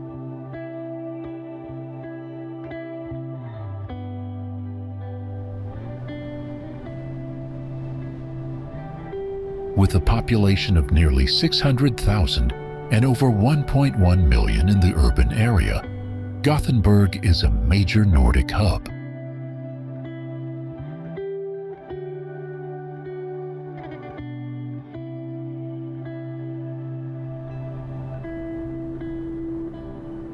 It holds the distinction of being the largest city in the region that is not a national capital.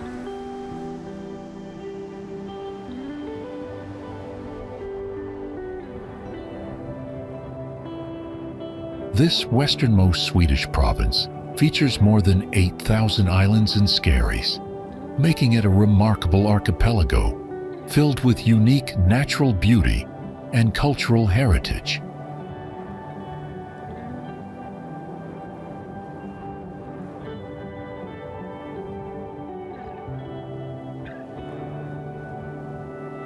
Charming fishing villages with their iconic red boathouses line the coast, reflecting Bohuslan's deep-rooted maritime traditions and picturesque seaside lifestyle that captivates travelers.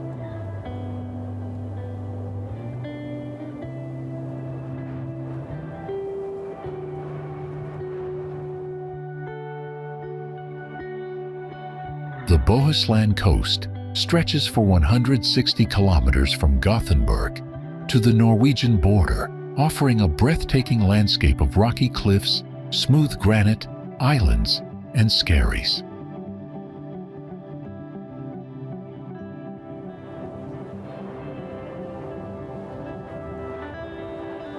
Beyond the rocky shores, visitors can discover forests, lush meadows, wetlands, and nature reserves, including Kosterhavet National Park, Sweden's first marine nature reserve.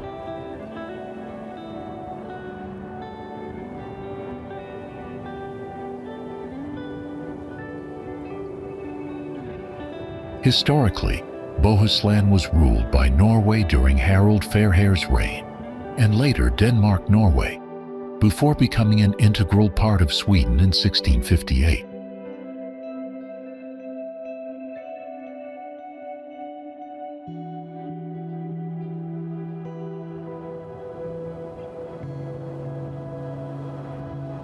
During the 18th century, herring fishing dominated local industry, with Klædesholmen becoming famously known as Herring Island, due to its remarkable abundance of fish.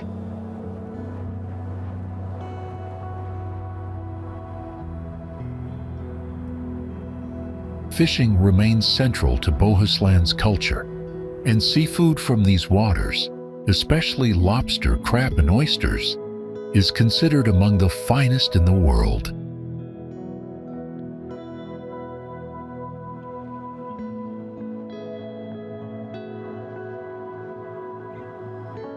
Visitors can join guided seafood safaris, experiencing freshly caught delicacies while learning about sustainable fishing practices directly from knowledgeable local fishermen.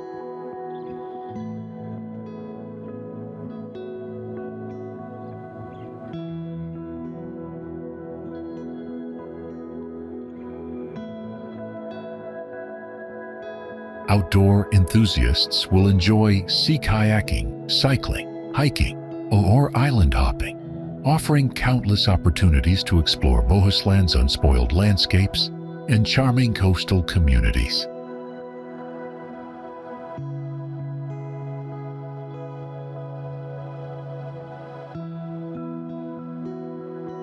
A summer trip along the Bohuslan coast provides moments of relaxation, adventure, and indulgence in one of Sweden's most enchanting seaside destinations.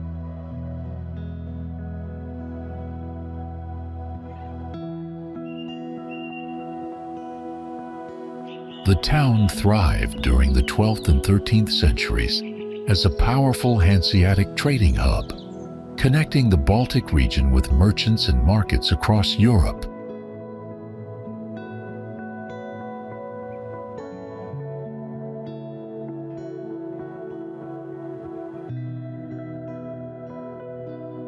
Today, over 200 historical buildings remain, including impressive church ruins such as St. Nikolai, often hosting concerts and cultural events within its atmospheric stone walls.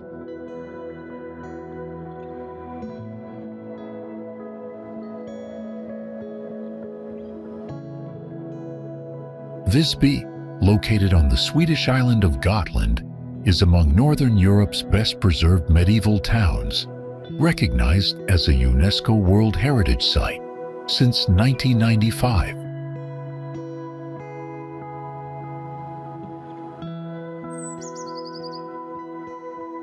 Another highlight is St. Karin's towering arches, situated in the town's central square, offering visitors a dramatic glimpse into Visby's medieval architectural grandeur.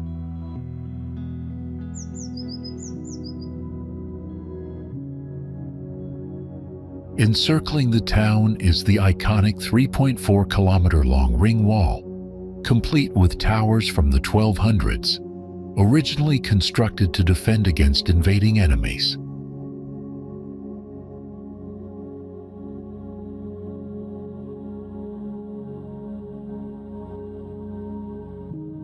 Walking along the wall provides scenic views of cobbled streets, medieval rooftops, and the shimmering Baltic Sea stretching beyond the town's historic core.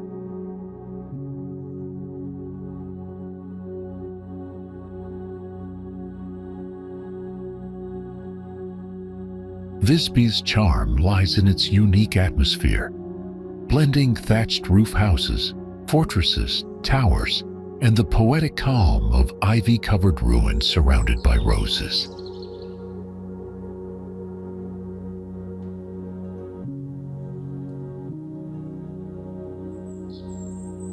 Cafes and restaurants with centuries-old architecture offer Gotland-inspired cuisine, creating spaces where history, tradition, and local flavors come together beautifully.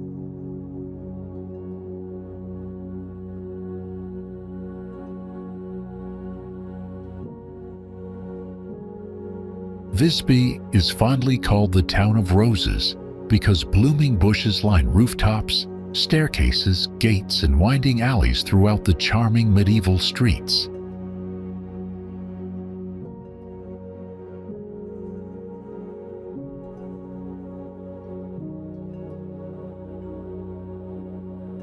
During summer, colorful roses and long days of Nordic light transform Visby into an enchanting destination, brimming with nostalgia, beauty, and timeless romance.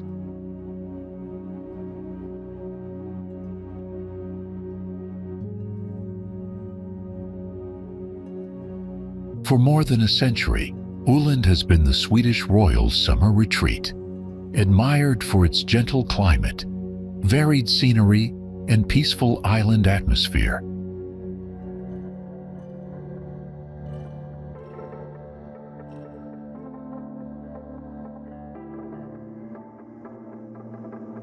The landscape unfolds with fertile farmlands in the south, dense forests in the center, and rugged limestone cliffs forming the dramatic Stenkusten coastline.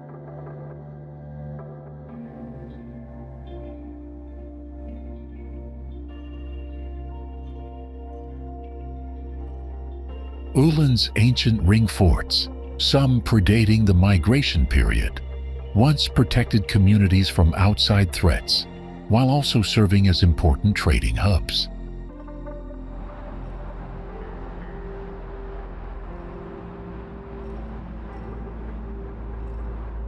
Spanning 6 kilometers across the Kalmar Strait, the Åland Bridge connects the island to mainland Sweden, making access easy for visitors year-round.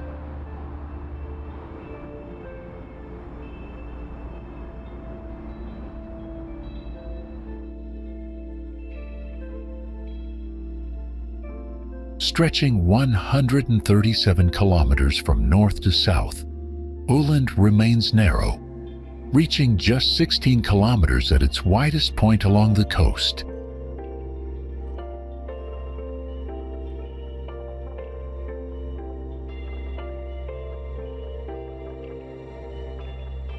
Its limestone foundation creates a distinctive ecosystem, producing vegetation and landscapes different from those found across most of Sweden.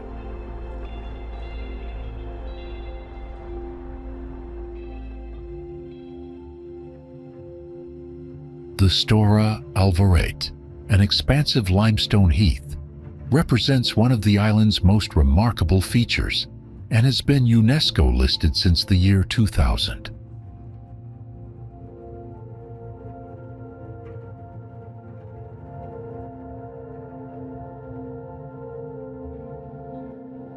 Åland protects more than 90 nature reserves, attracting birdwatchers, botanists, and outdoor enthusiasts with its unique biodiversity and rare island species.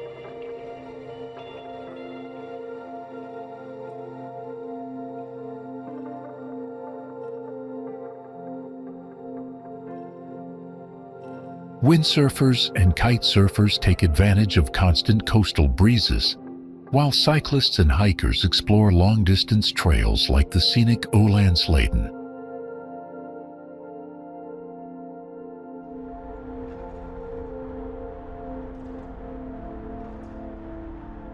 History lovers encounter medieval ruins, runestones, and iconic wooden windmills scattered across the island, reflecting centuries of local tradition and craftsmanship.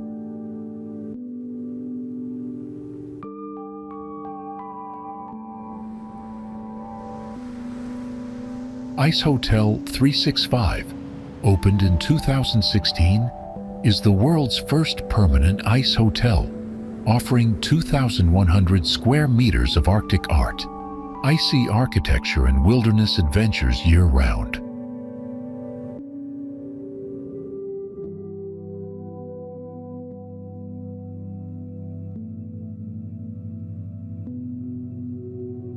Guests can explore 18 Art and Deluxe suites, an imaginative ice bar, and an experience room presenting films and the fascinating history behind Ice Hotel's creation.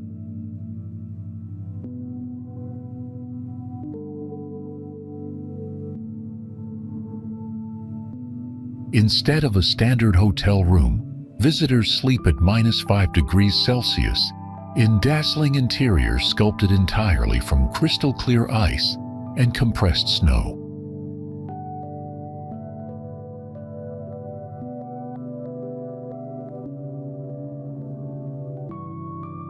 Every suite is individually handcrafted by international artists, turning each room into a living gallery where design, craftsmanship, and creativity merge into frozen masterpieces.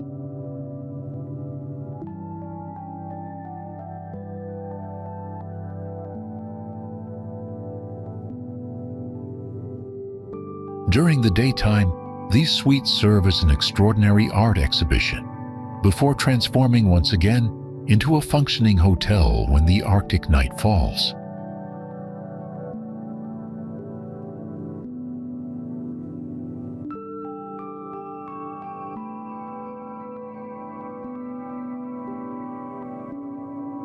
Ice Hotel Winter, rebuilt annually from torn river ice, exists alongside Ice Hotel 365 from December until spring warmth melts the shimmering structure back into water.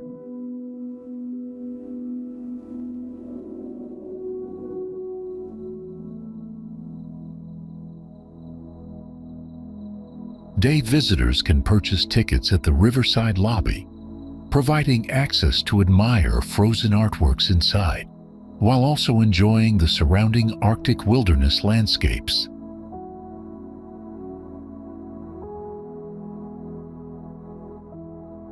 Each November, around 30 artists arrive in Jukkasjärvi, dedicating 6 weeks to chiseling ice blocks into imaginative designs, continuing a tradition spanning more than 500 contributors.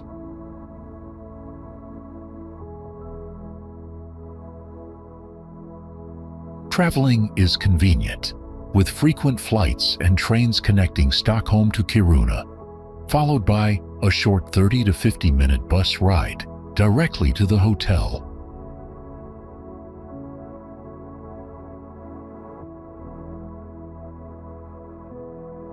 In peak winter, direct charter flights from London Heathrow reach Kiruna, providing international visitors with effortless access to Sweden's world-famous and ever-changing ice hotel.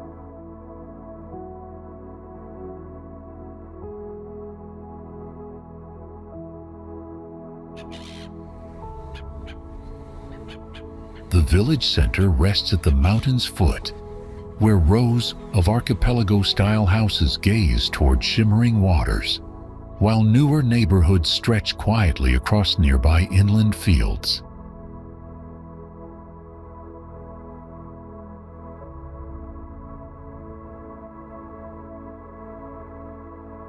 Just offshore, a spectacular archipelago awaits exploration, offering island-hopping opportunities surrounded by pristine seascapes and the wild beauty of Sweden's western coastal landscapes.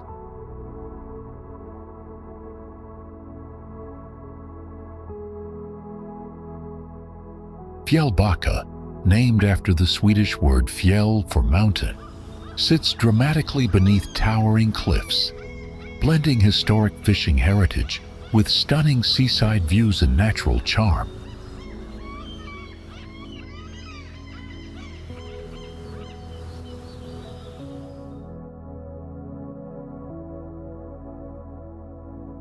Further west, travelers discover Vederöarna, a remote island group beloved by nature enthusiasts, birdwatchers and adventurers seeking rugged scenery shaped by centuries of waves and wind.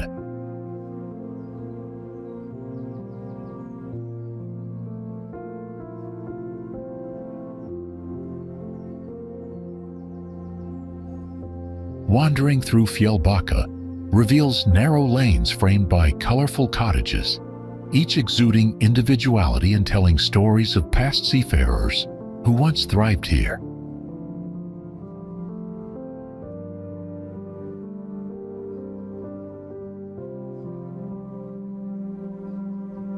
The town flourished during the Great Herring period of the 1750s, later becoming one of Bohuslän's busiest fishing villages through trade and processing industries.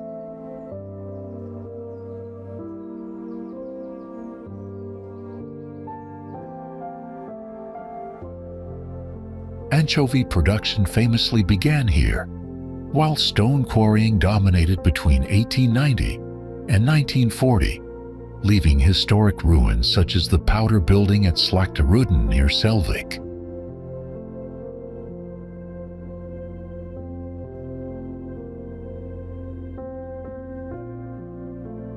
Today, Fjällbacka is also renowned as the birthplace of author Camilla Läckberg, whose detective novels vividly feature the village's streets, landscapes, and coastal atmosphere.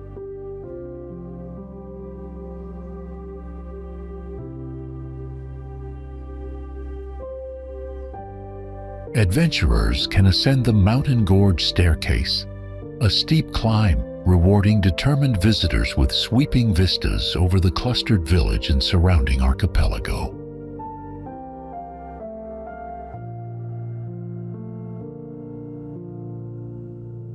The The jagged cliffs and azure waters frame Fjällbacka in an unforgettable way, offering dramatic scenery that has inspired countless travelers, artists, and storytellers through the centuries.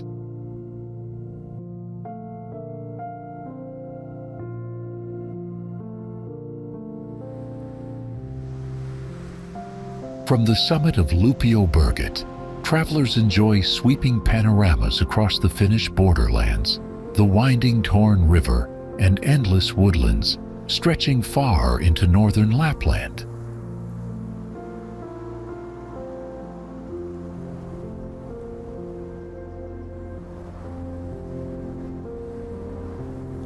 Övertorneå sits along the Torne River, straddling the border between Sweden and Finland, where forests, hills, and waterways create endless opportunities for adventure and discovery.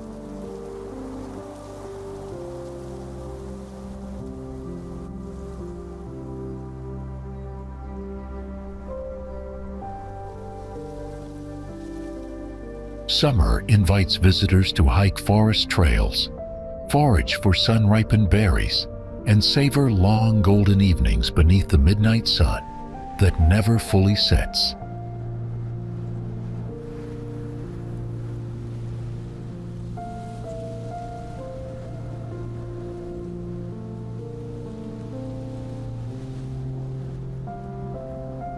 In winter, the landscape transforms into a frozen wonderland, ideal for cross-country skiing across ice-bound lakes or snowshoeing through pine forests glistening with frost.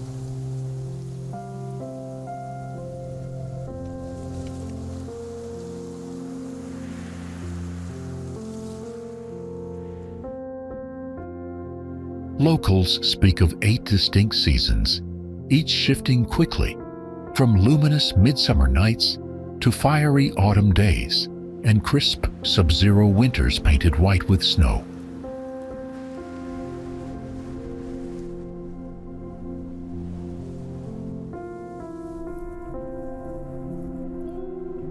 One of Övertorneå's quirkiest traditions is Swim the Arctic Circle, where participants cross the river at midnight and travel back in time.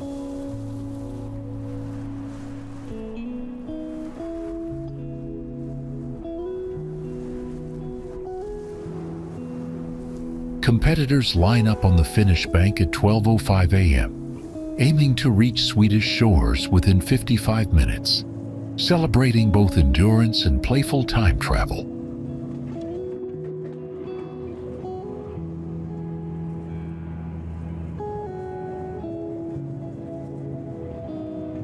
On New Year's Eve, the event We Do It Twice allows revelers to mark midnight celebrations twice, first in Finland and then again in Sweden.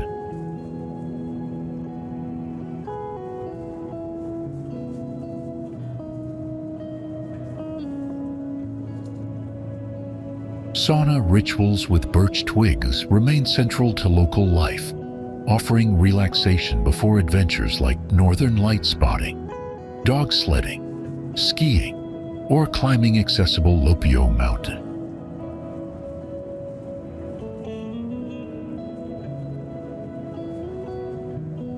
The Road of Arts, lined with installations, invites travelers to walk, cycle, or ski depending on the season, blending creativity with Övertorneå's spectacular natural surroundings.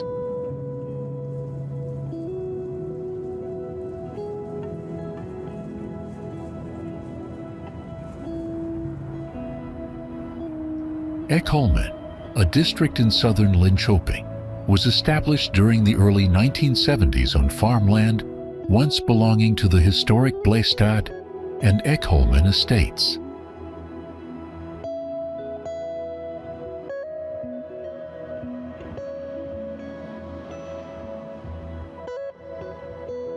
Built within Landeryd parish, the neighborhood emerged as part of Sweden's Million Program, combining modern high-rise apartments with smaller homes to accommodate a growing urban population.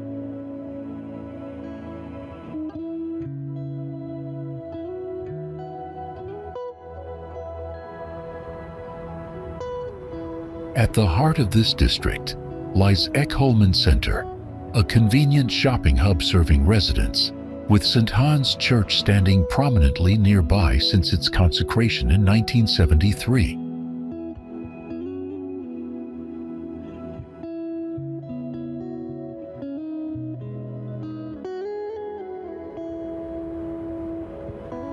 Beyond the city, another Ekholmen exists, a serene island within the Karlskrona archipelago, surrounded by the tranquil waters of the Baltic Sea.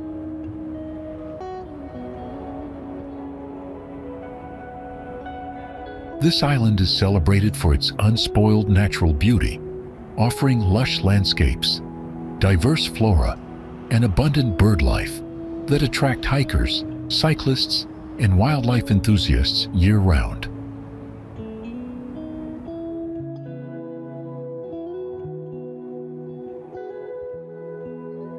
Well-marked trails guide visitors across the island, allowing exploration of forests, open meadows, and quiet coastlines where the sea meets rugged granite shores.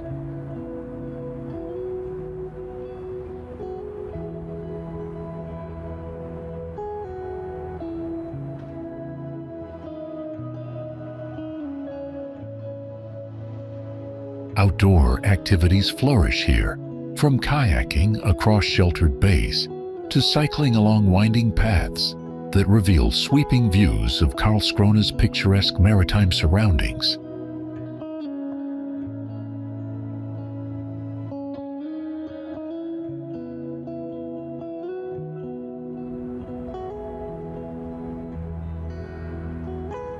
A unique highlight is the narrow rock-carved channel between Vikingsborg and Stegesund, passable only by kayak during high water, adding mystery to adventurous journeys.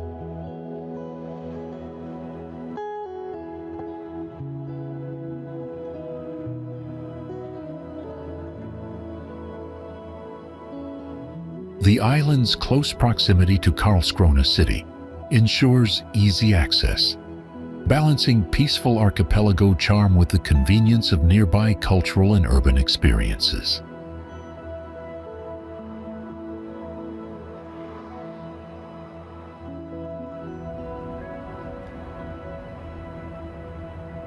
Visitors often appreciate the island as both a restorative retreat and a gateway to Sweden's maritime heritage, deeply rooted in the Karlskrona archipelago landscape.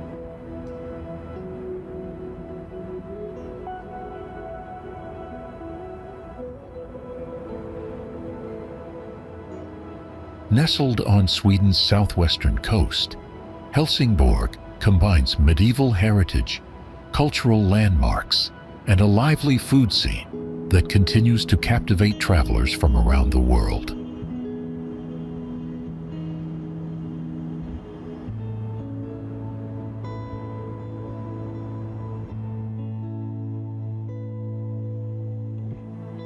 The city traces its origins back to the late 12th century, making it one of Sweden's oldest urban centers, with a layered history shaped by trade and conflict.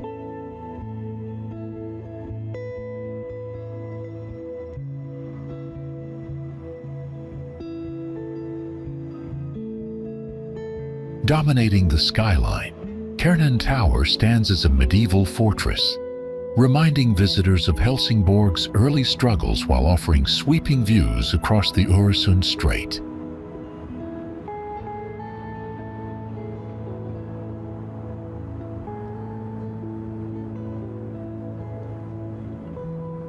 Because of its location, Helsingborg became a focal point of battles, with centuries of rivalry between Sweden and Denmark, leaving their mark on the region.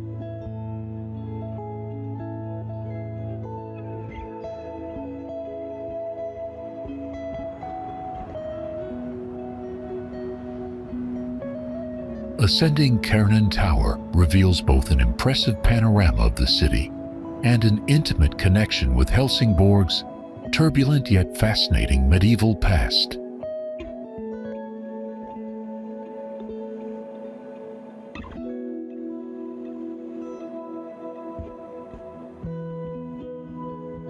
During summer months, Kernan Tower welcomes visitors, though checking official schedules ensures access to special events and updated seasonal opening times.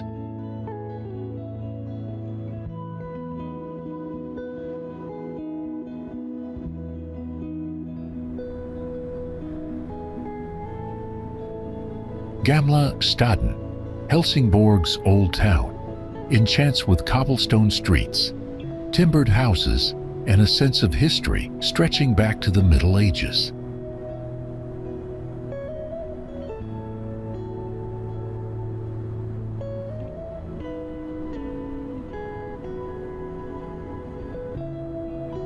Wandering these historic quarters, travelers encounter colorful facades and hidden courtyards that reflect centuries of craftsmanship and Scandinavian charm.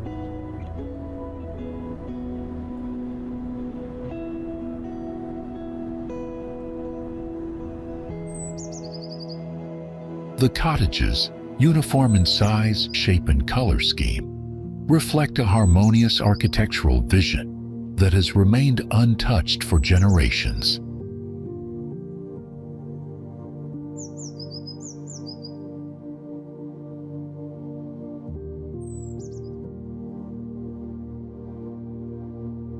Karlskrona's Brändeholm is renowned for its colonial-style cottages from the 1920s, preserved in remarkable condition and surrounded by serene coastal scenery.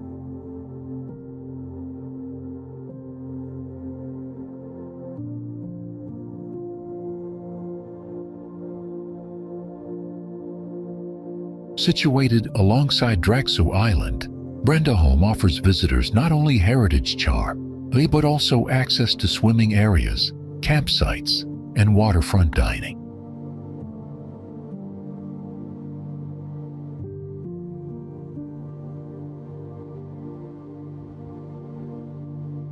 Gravel paths wind between carefully maintained gardens, each bursting with vibrant flowers, creating a postcard-perfect setting admired by residents and travelers alike.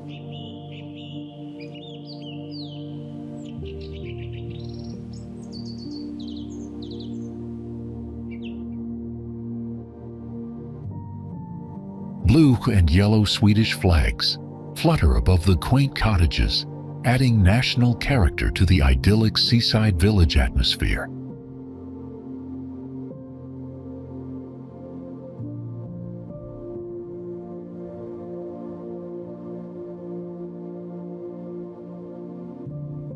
Visitors are encouraged to respect the privacy of residents, while also protecting the fragile natural environment and wildlife surrounding the islet.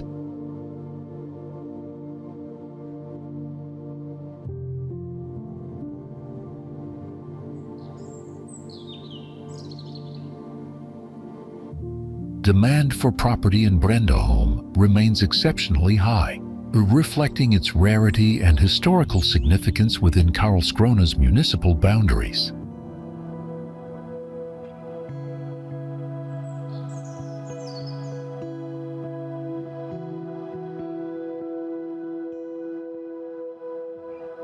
Purchasing opportunities are limited, as most plots are inherited or transferred within families, rather than sold on the open market.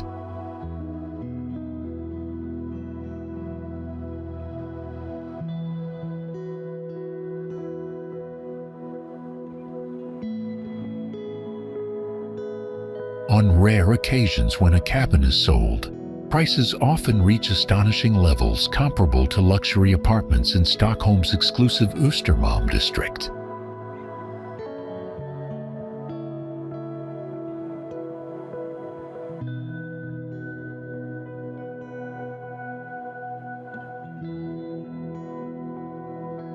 One notable sale reportedly closed at nearly 1 million crowns, underlining both the desirability and exclusivity of this unique community.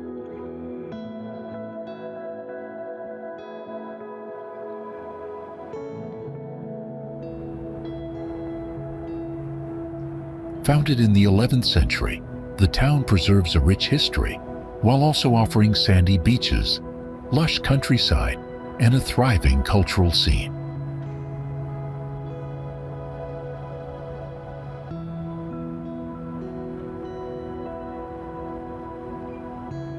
Narrow medieval lanes guide travelers past centuries-old homes, vibrant facades, and cozy cafes where time seems to slow down.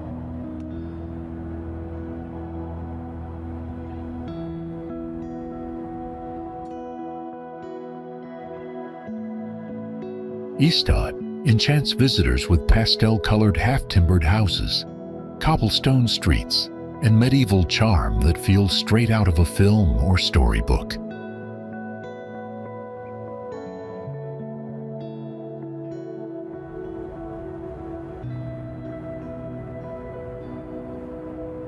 Museums and art galleries highlight Ystad's artistic depth, while local shops brim with unique finds reflecting the region's heritage.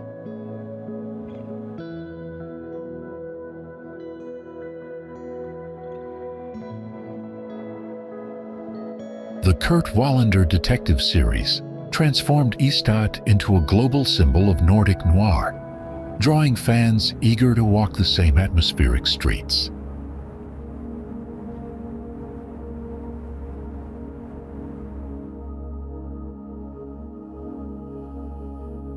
Ystad's 40 kilometers of sandy shoreline make it a magnet for beach lovers during the summer months.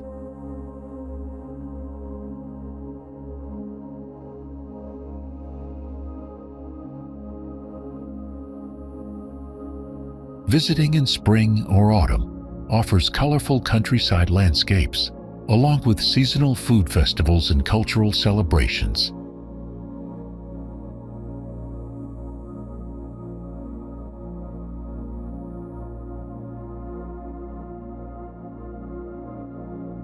Winter brings tranquility, with cozy hotels and historic sites enjoyed in peaceful solitude.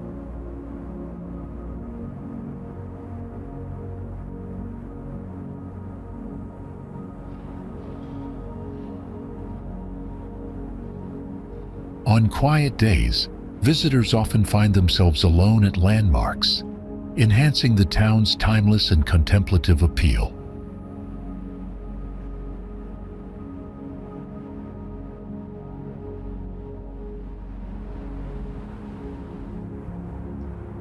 Liseberg thrills visitors with record-breaking rides like Helix, Scandinavia's longest and fastest roller coaster, and Atmosphere, Europe's largest free-fall experience, soaring high above the ground.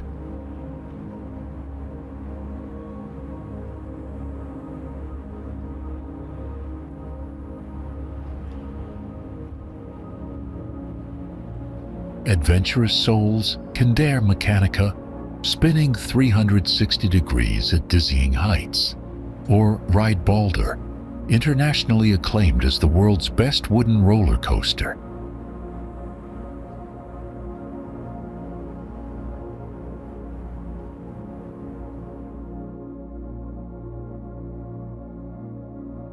Halloween transforms the park into a haunted spectacle with spooky houses, eerie characters, and family-friendly trick-or-treat fun for children.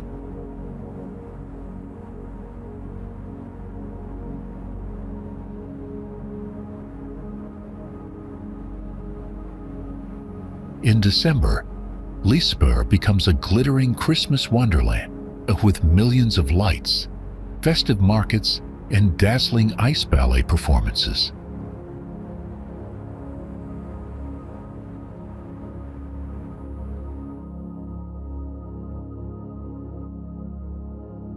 Guests can wander through a medieval-themed treasure hunt, discover hidden surprises, and hand their Christmas wishes directly to Santa Claus.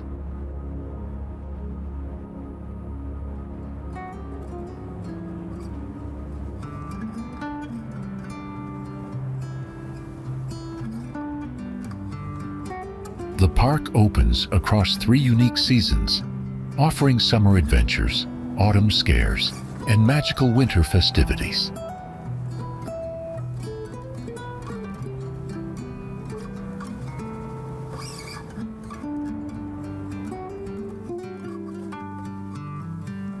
During summer, Liseberg's lush gardens and lively atmosphere make it a popular spot for both thrilling rides and relaxed strolls.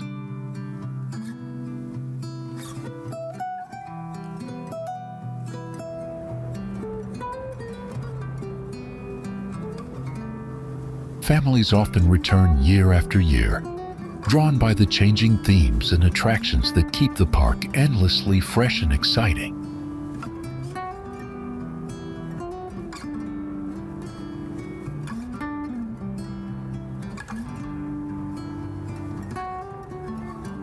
Stora Set, the park's main stage, hosts world-class performers alongside beloved local artists, cementing Liseberg's reputation as a music hub.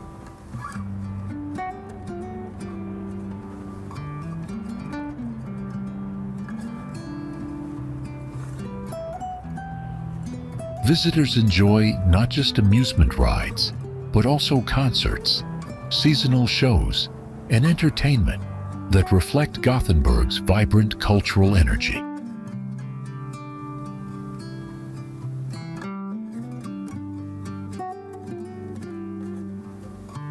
Over centuries, the castle became a symbol of Swedish power, serving both as a fortress and as a royal residence hosting kings and political gatherings.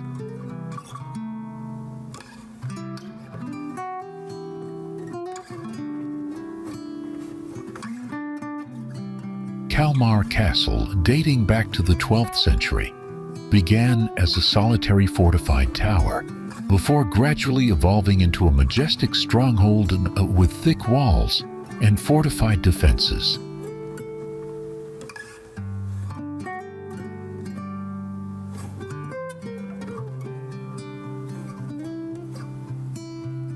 During the Kalmar War, Governor Krister Sohm surrendered the castle to Danish forces in 1611, earning infamy and a carved face on the eastern staircase.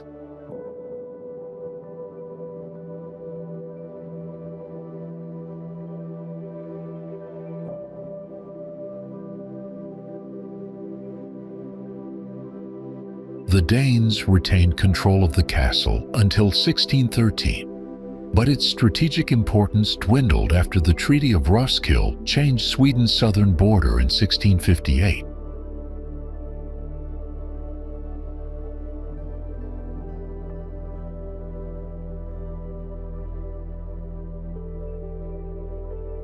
No longer essential for defense, the castle's royal visits declined, and its grand halls transformed into spaces for prisons, storerooms, and even a distillery.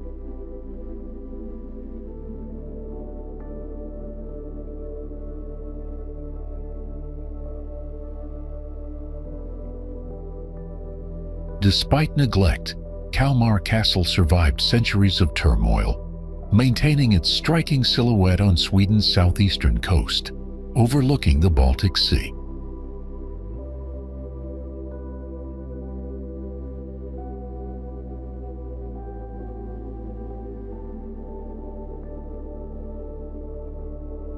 Kalmar Castle now welcomes tourists daily with flexible opening hours, affordable ticket prices, and even the chance to host weddings within its atmospheric halls.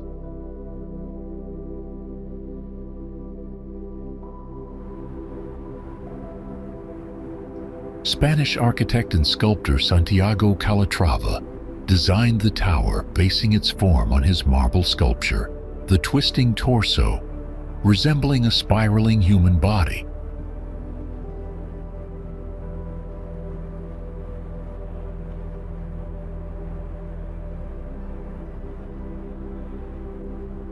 Malmö's turning torso, standing 190 meters tall, is Scandinavia's third tallest building and an iconic example of neo-futurist residential architecture.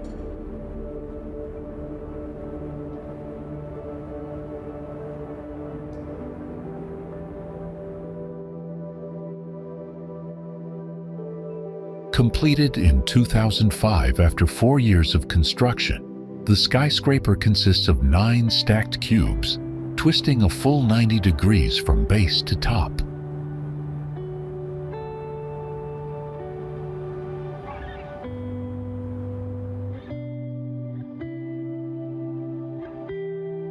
Inside its 54 stories, the top 2 floors house exclusive meeting rooms offering panoramic views across Malmö, the Øresund Bridge, and Copenhagen.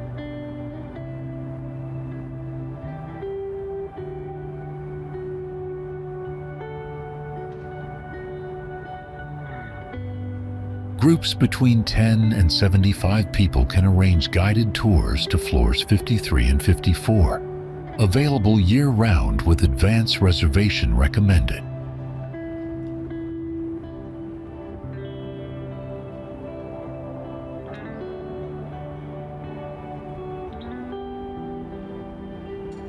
Visitors often stroll the Western Harbor, where modern waterfront architecture surrounds the tower, creating a striking contrast with the city's historic core.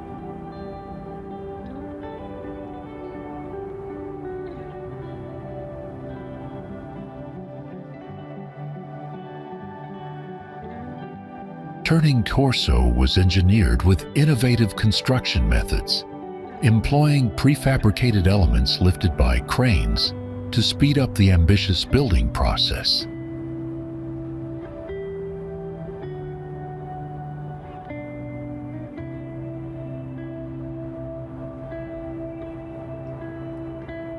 Its exterior steel frame, attached after the core structure was raised, provides both structural stability and the recognizable spiraling visual effect.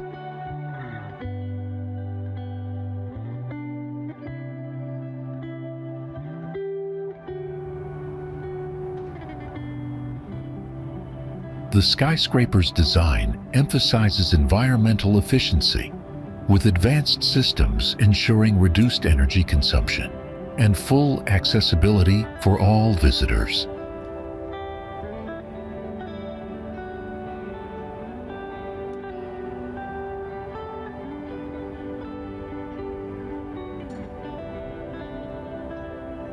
In 2015, the Council on Tall Buildings and Urban Habitat honored Turning Torso with the prestigious 10-year award for architectural innovation.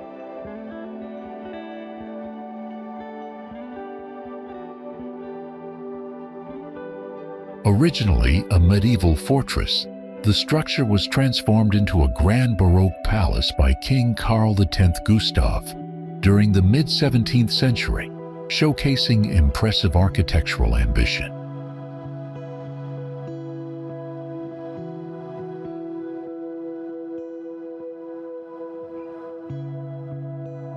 In 1806, a devastating fire reduced the palace to ruins, leaving behind stark limestone walls that still convey its former grandeur and imposing presence.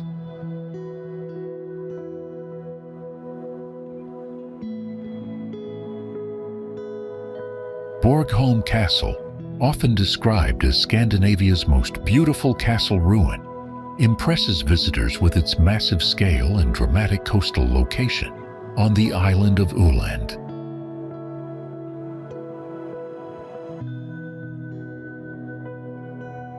Throughout the centuries, Borgholm Castle housed kings, noble families, guards, prisoners, craftsmen, and laborers, making it a vibrant microcosm of Swedish and European history.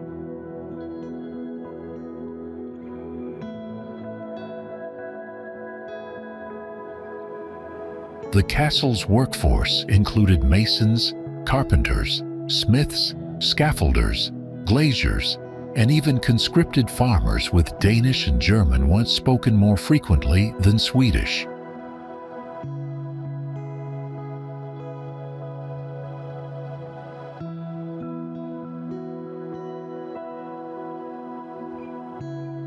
Maintained today by the National Property Board of Sweden, Borgholm Castle represents an important part of the nation's shared cultural and historical heritage.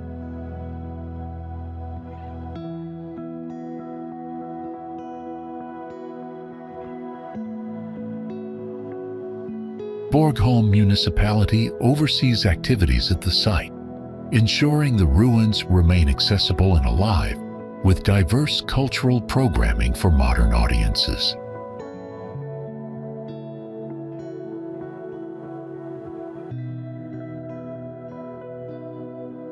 Visitors can explore the vast ruins, wandering through courtyards and towers while learning about the castle's role in Sweden's political and military past.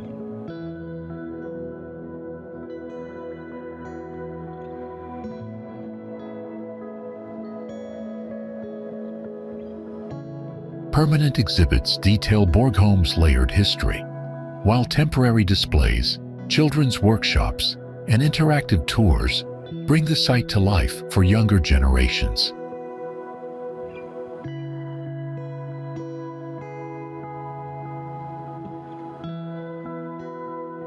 New exhibitions and guided tours are frequently introduced, giving returning visitors fresh insights into the castle's dramatic story and evolving role through the centuries.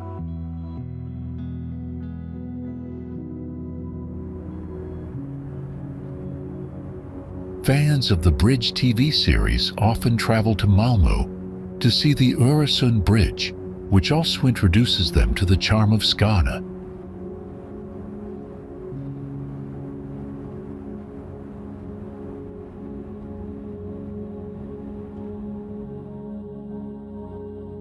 The bridge is a combined road and rail link, spanning 8 kilometers before continuing through a 4-kilometer underwater tunnel to Pepperholmen.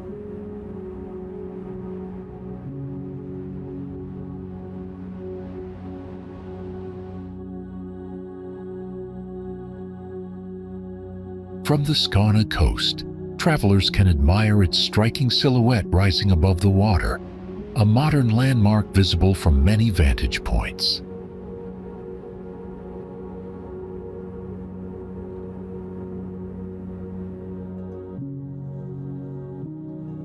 A popular viewpoint is Luftkastellet, but the most thrilling experience remains driving across the bridge between the massive pillars.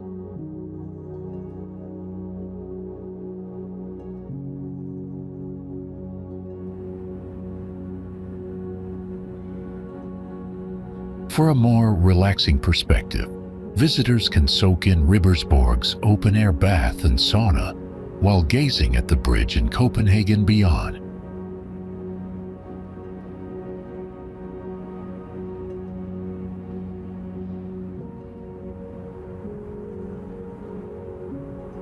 Beyond its practical use, the bridge symbolizes unity between Sweden and Denmark, regions historically divided by centuries of conflict and shifting borders.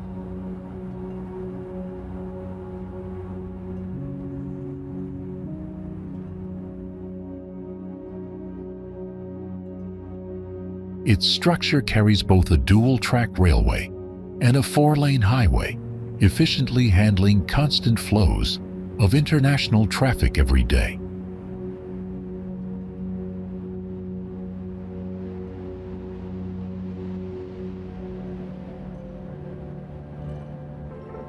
Part of the crossing runs through a tunnel designed to avoid interference with radio signals near Copenhagen Airport and ensure safe navigation.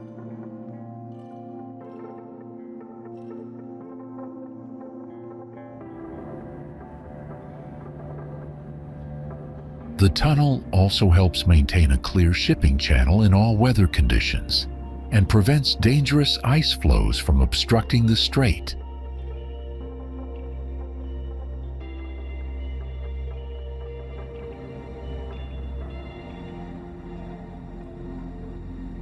Opened on the 1st of July 2000, the bridge remains one of Scandinavia's largest infrastructure projects, inaugurated by Danish and Swedish royalty.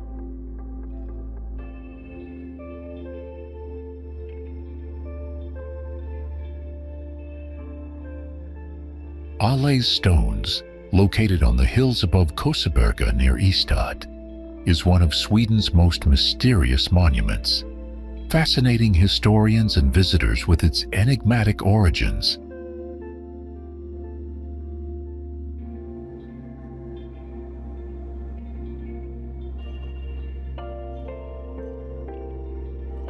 The monument consists of 59 massive stones arranged in the distinct formation of a ship, stretching 67 meters long and 19 meters wide.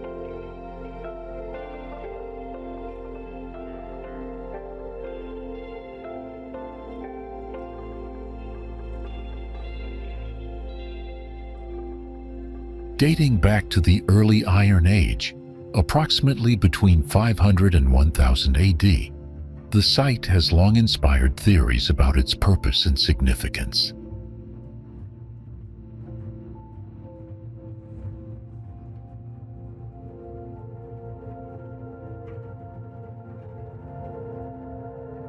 Some researchers believe Ale's stones was used as a burial monument, while others suggest it functioned as a prehistoric astronomical clock.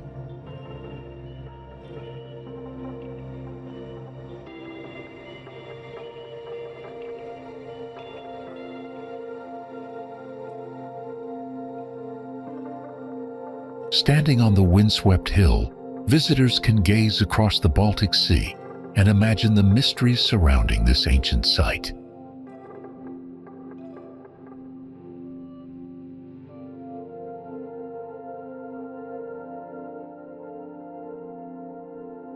The elevated location offers breathtaking views of rolling landscapes, while adventurous paragliders often soar gracefully above the surrounding cliffs.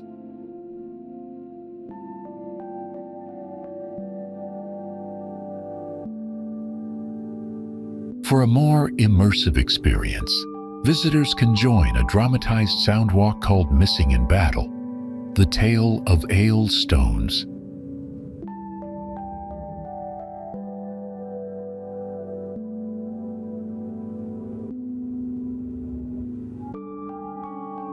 This audio journey combines historical facts with fictional storytelling, creating an engaging way to explore the site's possible history.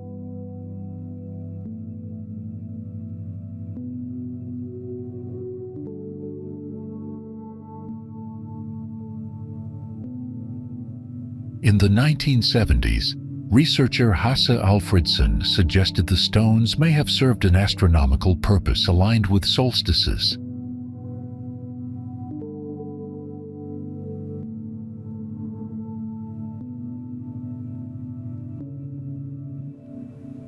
Later, Professor Göran Lynn from Lund University confirmed this theory, showing the stones may have functioned as an ancient solar calendar.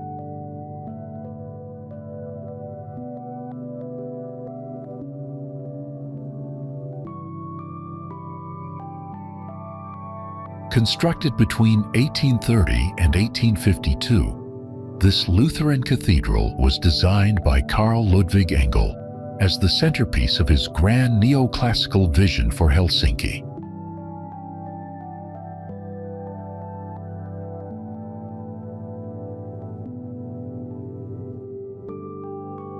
Its white facade, massive staircase, and elegant green domes topped with golden crosses make the cathedral an unforgettable sight dominating the city's skyline.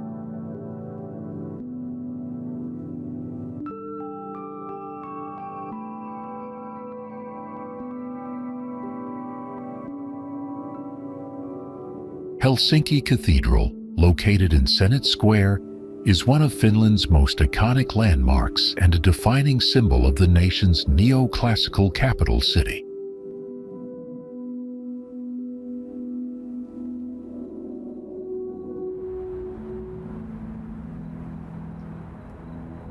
The cathedral's central dome rises impressively above Helsinki, ensuring the building remains visible from multiple parts of the city and surrounding neighborhoods.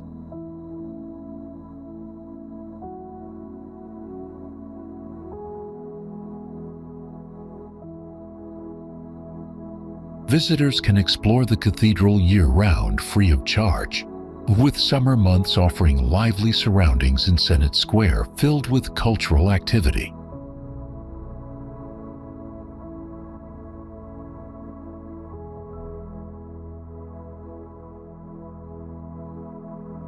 In winter, Helsinki Cathedral often stands covered in snow, transforming into an ethereal landmark that radiates timeless beauty under the northern lights.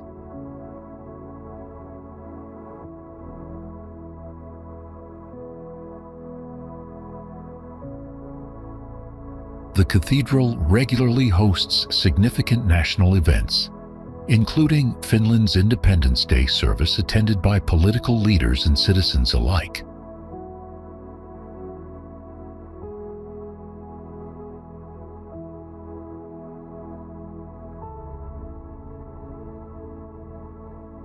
Beyond religious services, Helsinki Cathedral also functions as a venue for weddings, concerts, and cultural celebrations, welcoming both locals and international visitors.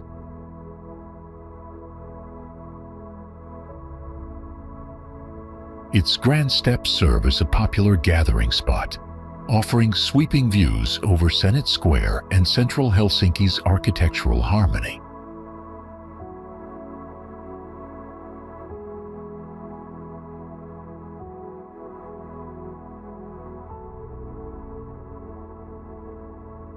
It has appeared in international films and Finnish productions, further cementing its reputation as both a cultural icon and cinematic backdrop.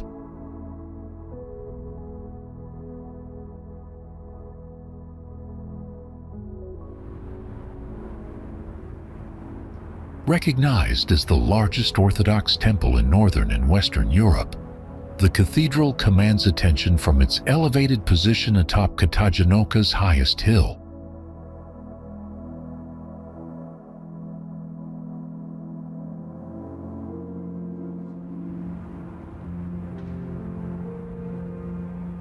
Uspenski Cathedral serves as the principal church of Helsinki's Orthodox parish and diocese, functioning as their spiritual center while attracting countless visitors each year.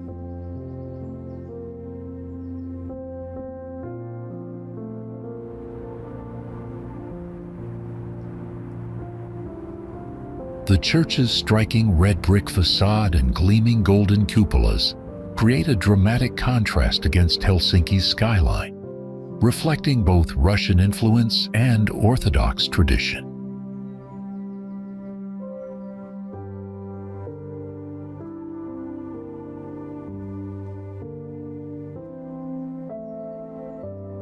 Its central cupola rises 33 meters, crowning the cathedral with a distinctive profile visible across much of the Finnish capital.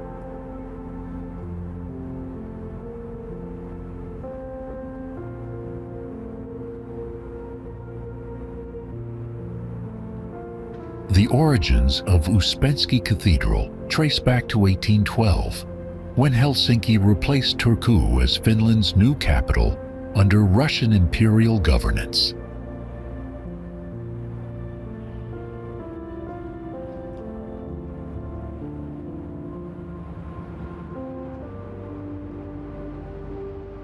Two years later, Tsar Alexander I designated a portion of the salt import tax to fund construction of both Lutheran and Orthodox cathedrals in Helsinki.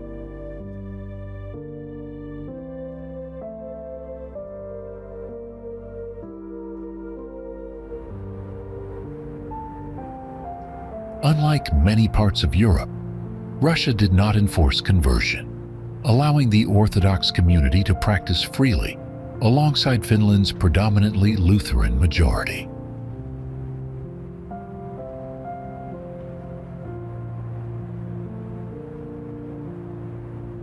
Today, the cathedral functions simultaneously as a sacred space for Orthodox believers and a major attraction for international tourists.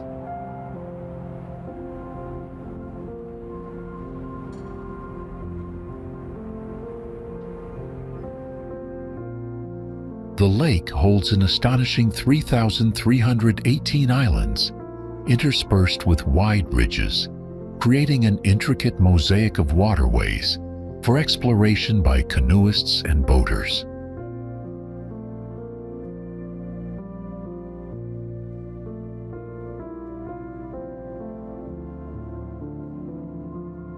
Lake Inari, the third largest and second deepest lake in Finland, captivates visitors with its wild beauty an extensive network of islands.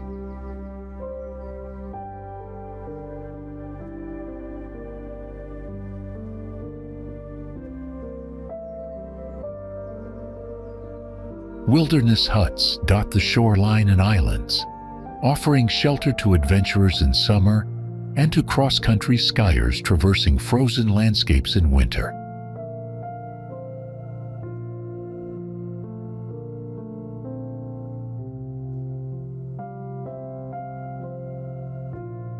During summer, cruises across Lake Inari provide breathtaking views, with the surreal possibility of sailing beneath the magical glow of the midnight sun.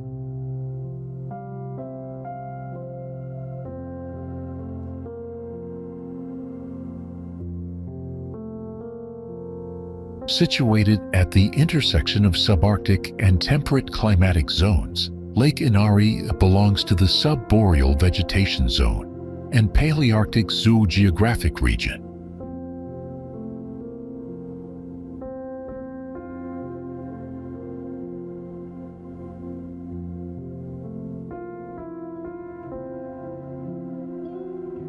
The lake basin, formed through tectonic movements, surrounded by 7 fault blocks, while its bedrock originates from the ancient Precambrian period.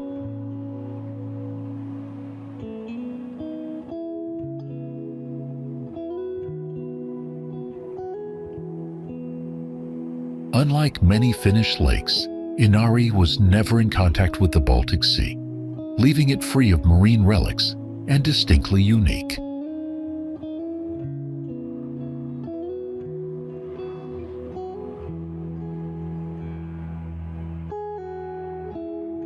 Water quality remains remarkably high, characterized by neutral pH, low nutrient levels, minimal coloration, and consistently excellent oxygen saturation, even under winter ice cover.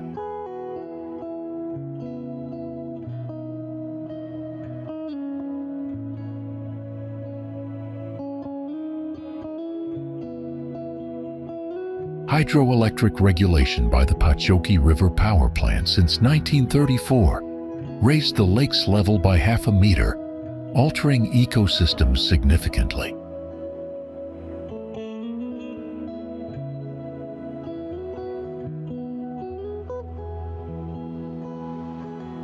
This regulation reduced populations of species like Arctic char and lake trout, prompting local efforts to adapt fishing practices with improved techniques and tools.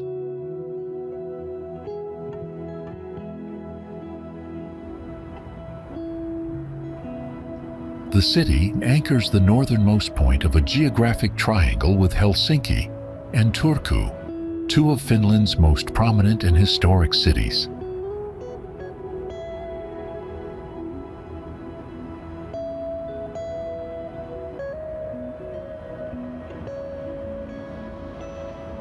Tampere lies inland in southwestern Finland, uniquely positioned between the two expansive lakes, Nesjärvi and Pyhäjärvi, shaping its natural and urban character.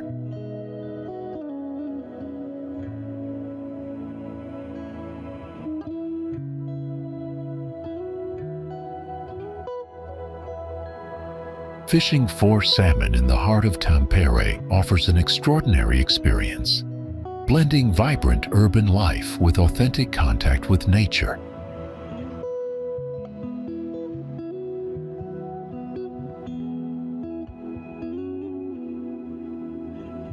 During winter, locals and visitors alike enjoy strolling across the frozen expanse of Lake Nesjärvi, transforming the city into a seasonal wonderland.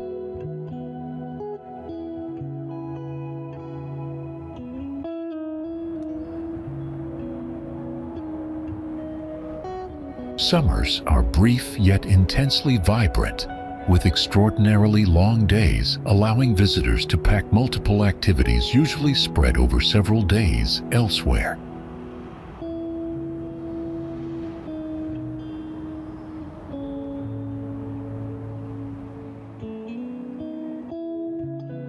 Koskipuisto Park becomes a lively oasis in summer, where people relax on grassy lawns, surrounded by flowing water and seasonal greenery.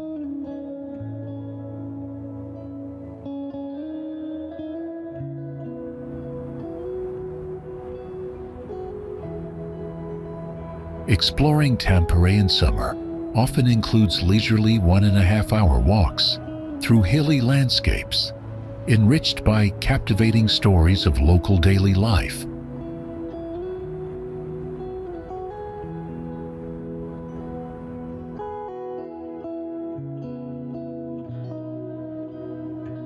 The Tammerkoski Rapids, connecting the higher and lower lakes, are bordered by historic red brick factories, repurposed into cultural, commercial, and recreational spaces.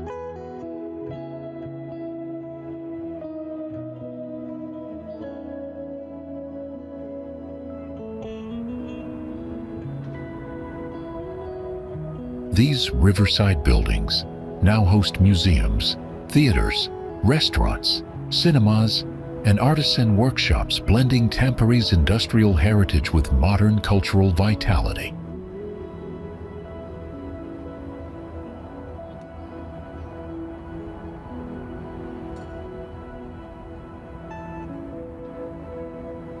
Although Tampere is easy to navigate on foot, buses and the recently introduced tram system provide convenient alternatives for exploring every district.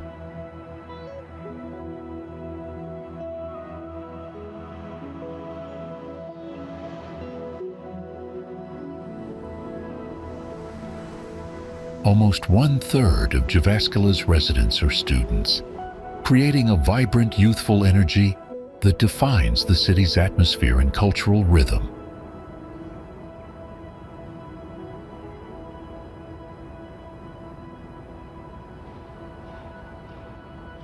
The summer roars with excitement as the FIA World Rally Championships take over the city, attracting motorsport fans from across the globe.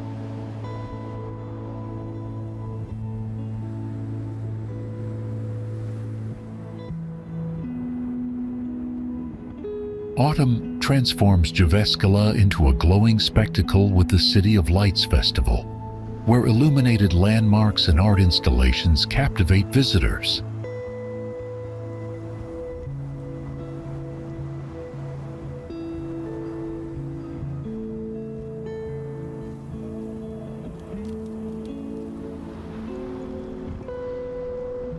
Architecture enthusiasts flock here to admire the many buildings designed by Alvar Aalto, showcasing his iconic blend of innovation and Finnish tradition.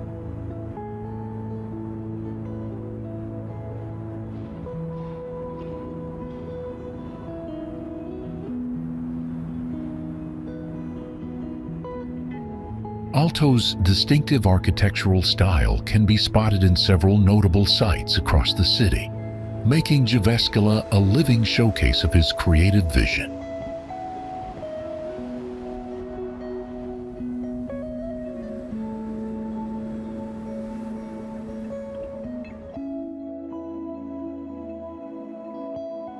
Encircled by lakes, the city offers year-round outdoor opportunities from summer canoeing and swimming to exhilarating winter ice skating adventures.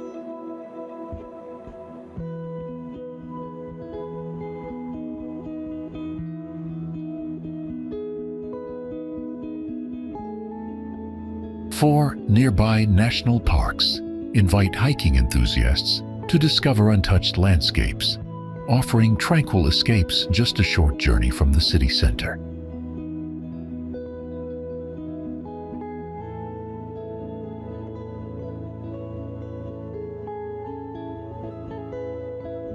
Floating saunas on Lake Jyväsjärvi provide a quintessential Finnish experience, blending relaxation with scenic views across the water.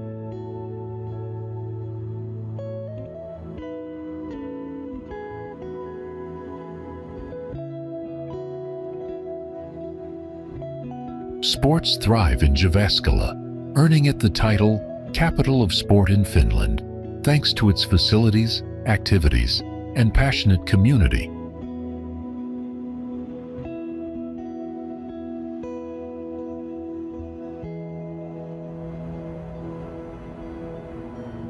Kuopio stands as Lakeland's largest city, recognized for its steady growth in education, cultural life, and industry, while also serving as the region's tourism hub.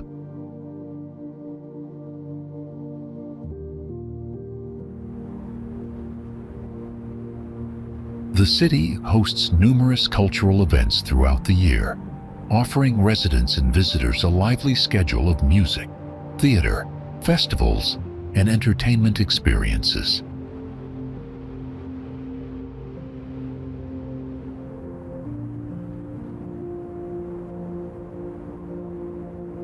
Modern conference venues in Kuopio provide facilities for small business meetings or international symposiums, supported by advanced technology and professional hospitality services.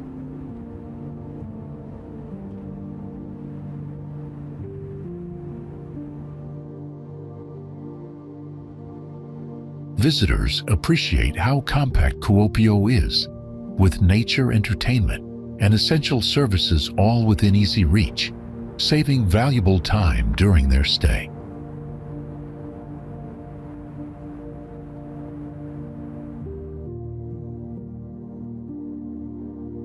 The surrounding scenery features sparkling lakes, numerous islands and forested hills, inviting hiking, boating, and countless outdoor adventures throughout the year.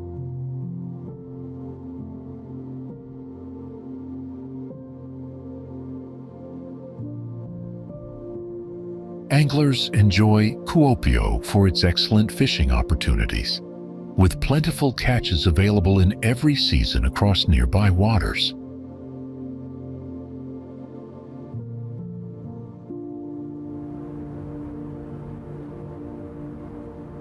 The city supports around 4,200 enterprises, including nearly 180 export-oriented companies, creating approximately 45,000 local jobs.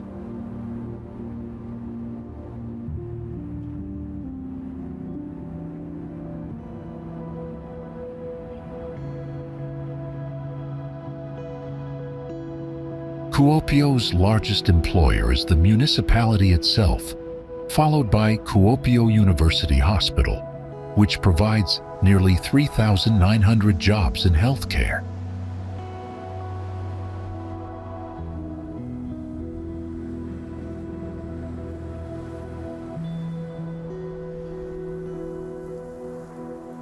Health sciences, pharmacy, food safety, and environmental research are major areas of expertise that strengthen Kuopio's reputation as a knowledge center.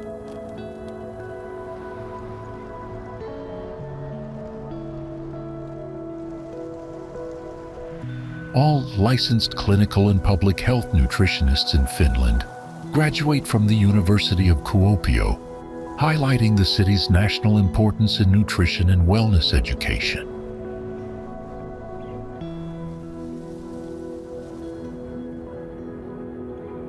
Vasa lies on Finland's western coast, surrounded by the Kvarken archipelago, located within easy reach of the UNESCO-listed World Heritage Area.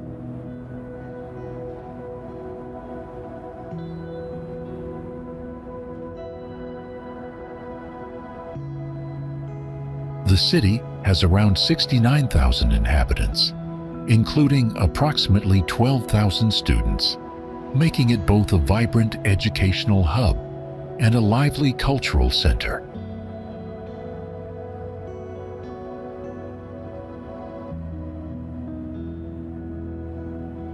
Vasa is regarded as Western Finland's leading tourist and educational city, while also recognized as the Nordic region's most significant energy cluster.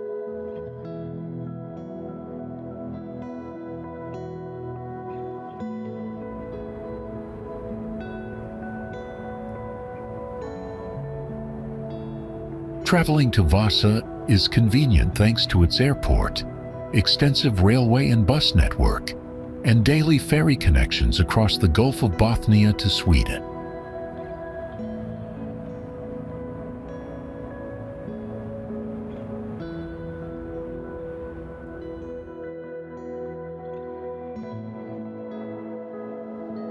Ostrobothnian people are admired for their entrepreneurial spirit, supporting industries ranging from electronics and IT to boat building, metal production, and construction.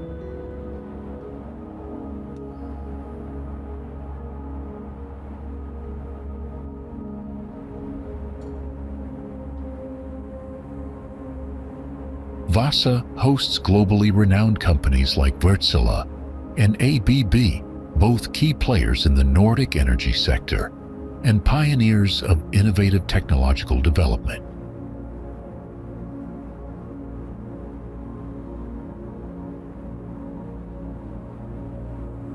Technological expertise in Vasa includes manufacturing diesel and gas engines, power plants, electric transmission systems, frequency converters, and advanced wind power components.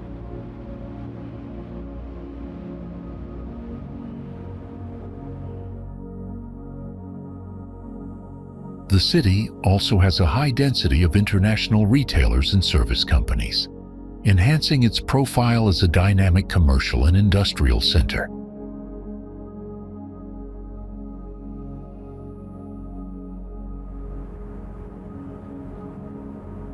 Vocational education in Vasa is closely aligned with local industries, ensuring students acquire skills directly applicable to regional employment opportunities.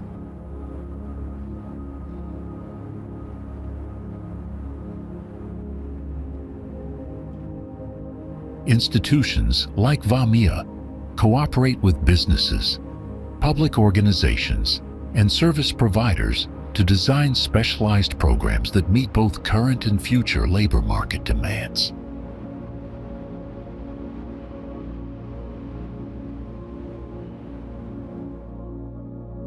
Replot, or Raipaluoto in Finnish, is an island in the Kvarken Strait with about 2,100 inhabitants, predominantly Swedish-speaking.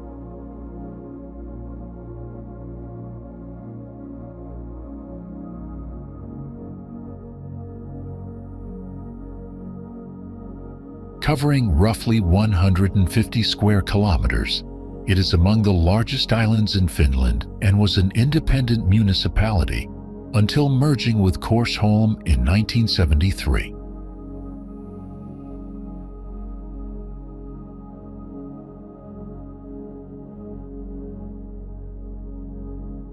The island's history dates back to at least the 11th century, with early settlements preceding Swedish dominion over Finland's western coastal regions.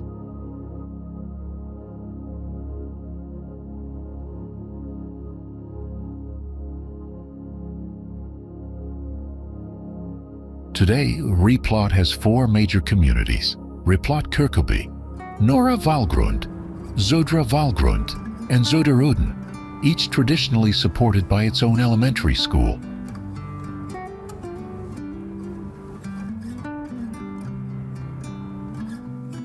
The Replot Bridge, opened in 1997, replaced a ferry system operating since 1952 and became Finland's longest bridge at 1,045 meters.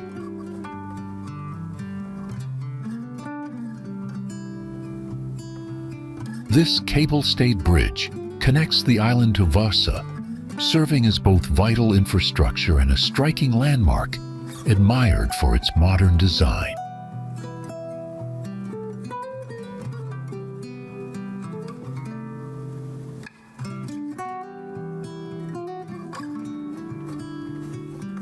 At night, the illuminated bridge reflects across the Gulf of Bothnia, creating a spectacular scene that draws photographers and travelers from across Finland.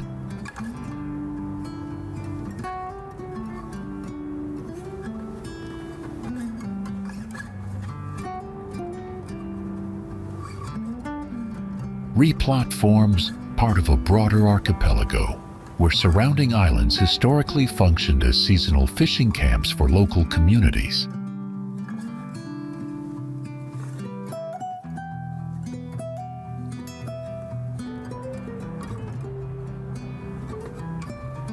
Today, Many of those former fishing huts are used as summer cottages, preserving maritime traditions while adapting to modern leisure activities.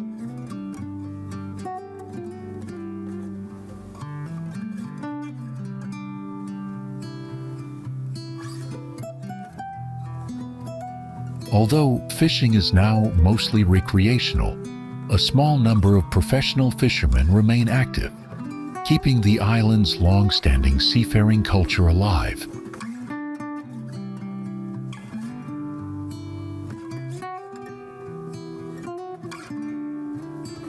It is renowned for thrilling winter activities such as skiing, climbing, and skating across icy landscapes stretching for dozens of kilometers under the Arctic sky.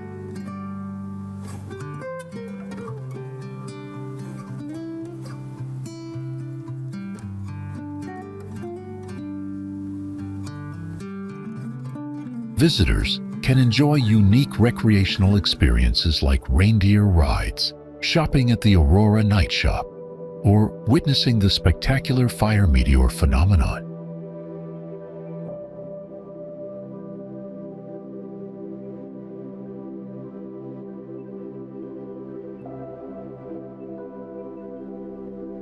Saariselkä, a small village in Finnish Lapland's Inari municipality, lies 30 kilometers from Ivalo Airport and nearly 1,000 kilometers north of Helsinki.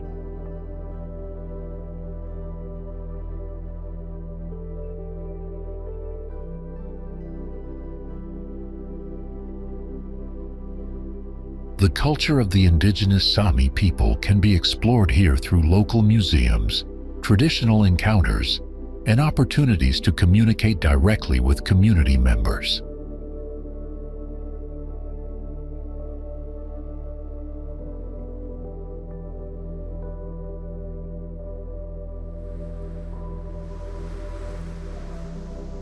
Saariselkä features luxury resorts and hotels offering high-quality services, ensuring guests a comfortable stay in the midst of Lapland's pristine natural scenery.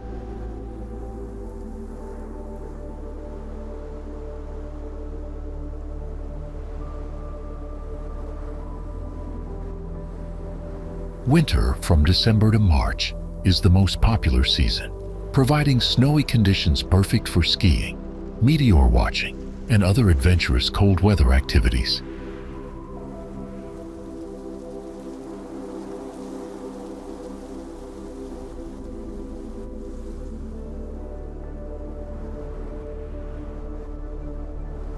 The destination thrives in 5 distinct high seasons: summer, autumn colors, first snow, Christmas midwinter, and spring skiing, catering to varied travel preferences.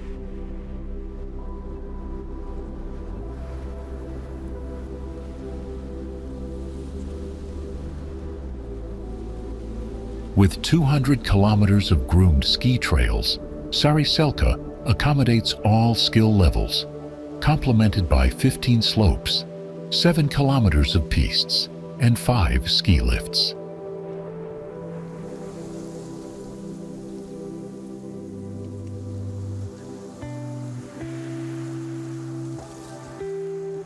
Among its highlights is Northern Europe's longest toboggan run, starting from Kaunispa Peak, offering exhilarating downhill fun, especially appealing for families with children.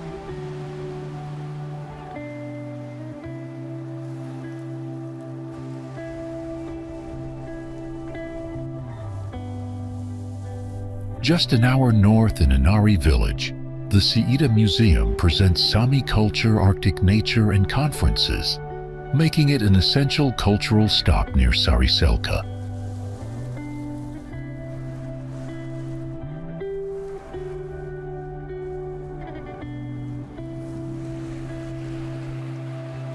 Suomenlinna, a UNESCO World Heritage Site off Helsinki's coast, is both a historic fortress and a residential suburb home to approximately 800 inhabitants.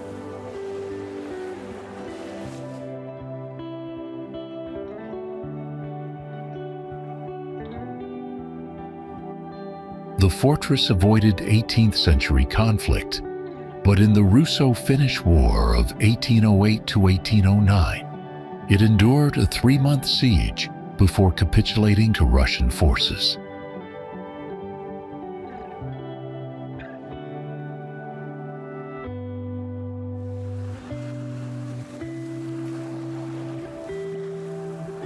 Under Russian control, Suomenlinna was expanded and garrisoned, though significant portions deteriorated over time, prompting partial renovations before the Crimean War.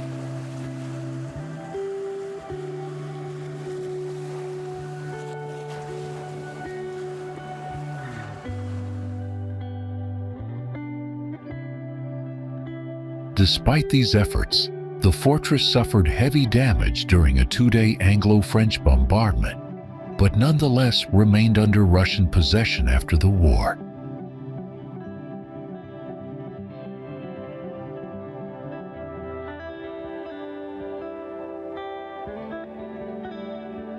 In 1906, Suomenlinna became the site of the Viapuri Rebellion, followed by its defensive role for St. Petersburg during World War I.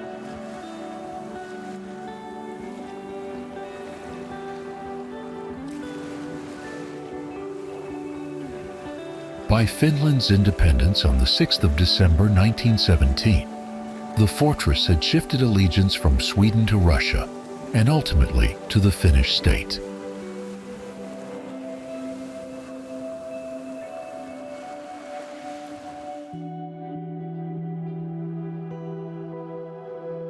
Spanning 6 kilometers of defensive walls, Suomenlinna also features 100 cannons, intricate tunnels, peaceful parks, and several museums for exploration.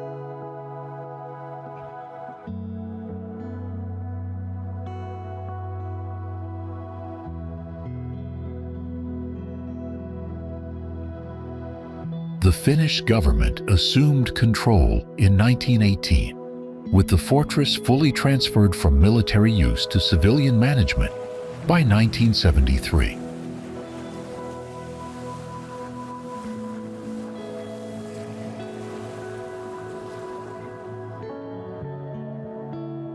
Visitors today encounter highlights such as the King's Gate, the Great Courtyard, and bastions that delight military history enthusiasts.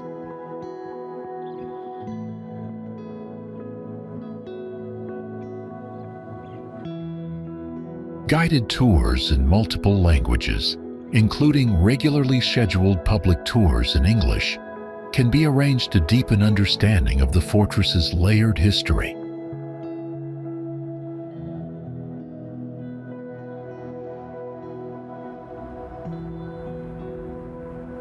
There's a Finnish saying, "Why visit Paris when Turku awaits?" As Finland's oldest city, it blends medieval charm with a modern cultural atmosphere.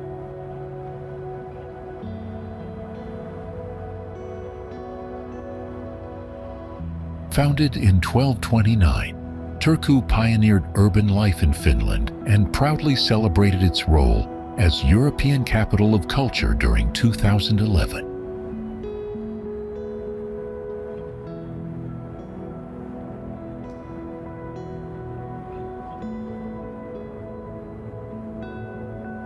The Aura River is the lively heart of the city, where residents and visitors gather year-round along its vibrant and scenic riverside.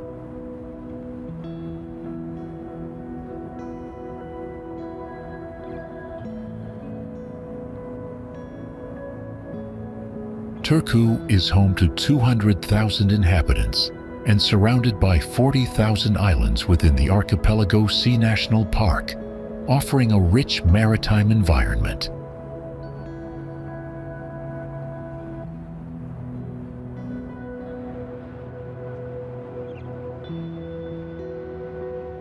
The city's safe atmosphere combines urban convenience with pristine natural surroundings, reflecting Turku's unique coastal identity along the Baltic Sea.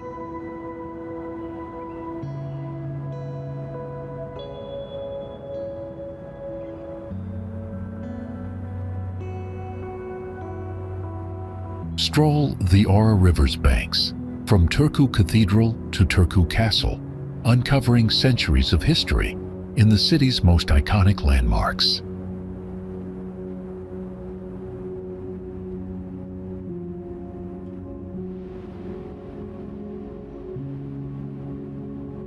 The Forum Marina Maritime Center showcases impressive ships and vessels, emphasizing Turku's enduring connection with seafaring traditions.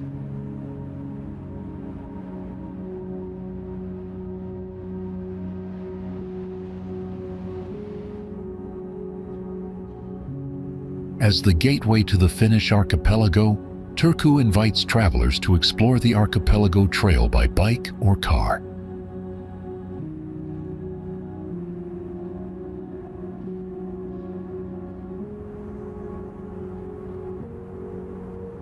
Turku thrives as a hub for sports, gastronomy, and events, with top Finnish restaurants enhancing its reputation as the country's food capital.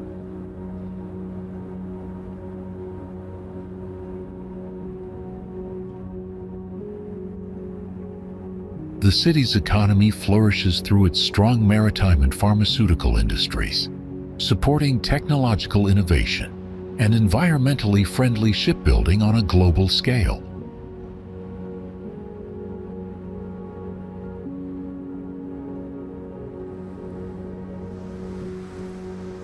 The city offers a lifestyle of Finnish happiness through closeness to nature, Nordic simplicity, seasonal activities, and authentic culinary experiences.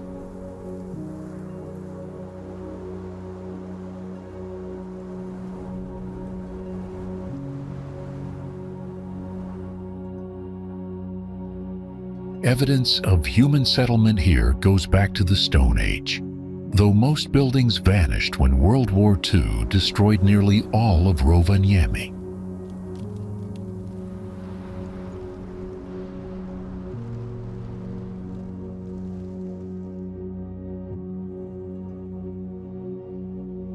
Rovaniemi, in Finnish Lapland, is the official hometown of Santa Claus and a center for Arctic exploration.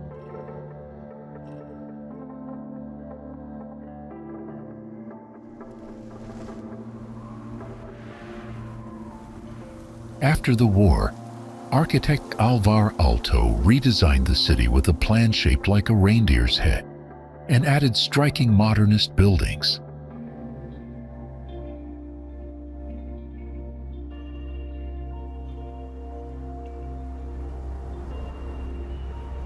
Santa Claus Village is the most famous attraction, where visitors can meet Santa, cross the Arctic Circle, and shop year-round.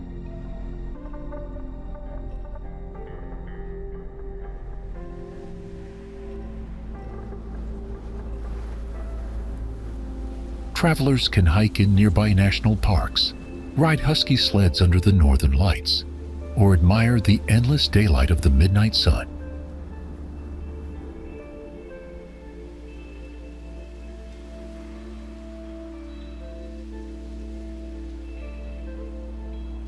Glass igloos and cabins allow guests to sleep under the Arctic sky, with clear views of stars, auroras, and snowy landscapes.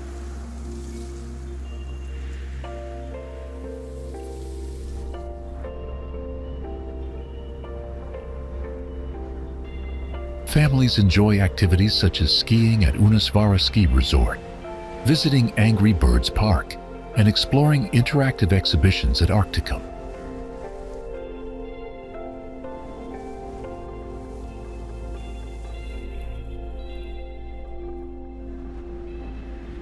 Rovaniemi also offers cozy wilderness huts, campfires, and unique opportunities to experience the magical 8 seasons of Lapland.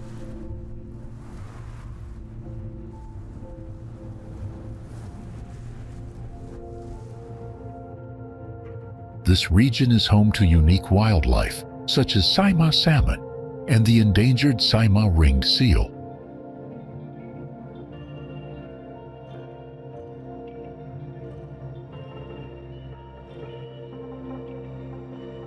The Saimaa region has long been a favorite holiday destination, offering wide open lakes, a maze of islands and peaceful bays.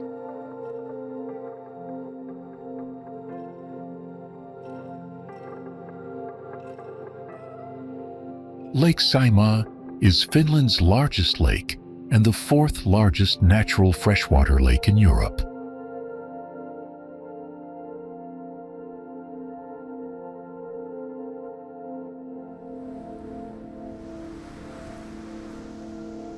It has more shoreline than any other lake in the world, stretching along countless inlets, islands, and winding waters.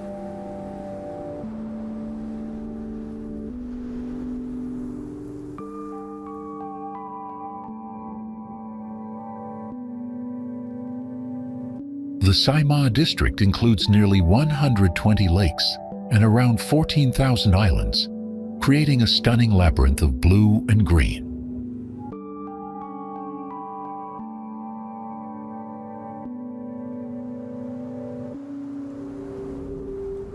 Picturesque towns like Mikkeli, Savonlinna, and Varkaus sit along the shores, with Mikkeli often called the heart of Saimaa.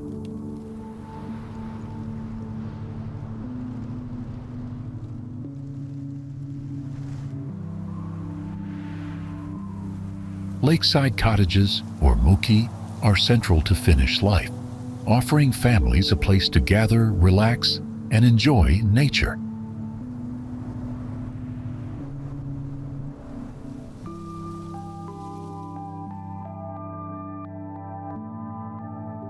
Daily life here includes quiet mornings with coffee by the pier, swims in clear waters, and traditional evening saunas.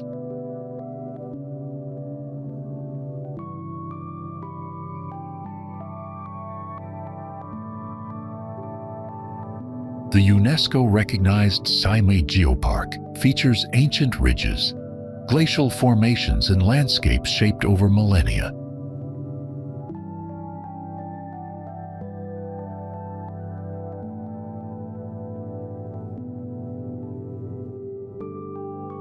Visitors can hike, paddle, or cycle through its trails, discovering both geological wonders and serene natural beauty.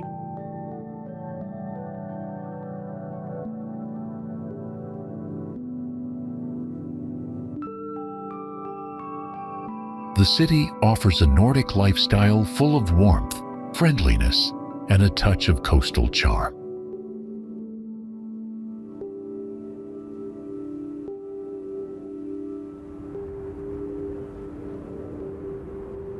Helsinki is a seaside capital where vibrant urban life blends seamlessly with the calm beauty of the Gulf of Finland.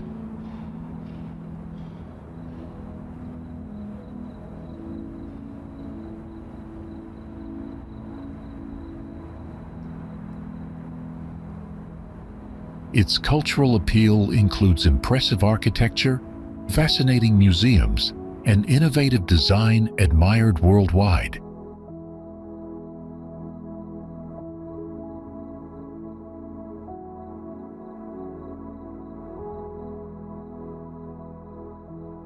Helsinki Day on June 12th is one of many lively public events co-created by its residents.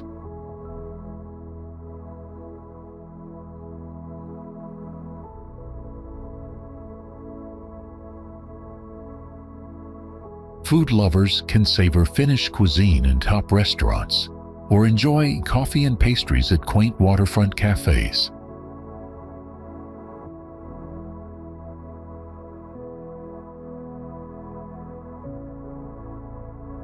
Summer invites leisurely strolls along Tulonlahti Bay, where nature and city life meet gracefully.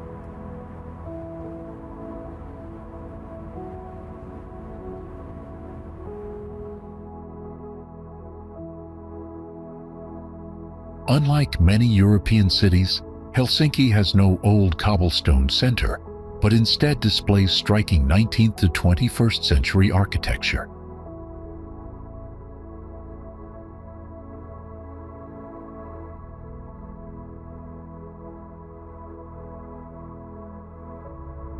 Sunny summer days bring midnight light, bustling esplanades filled with music, and terraces buzzing with locals.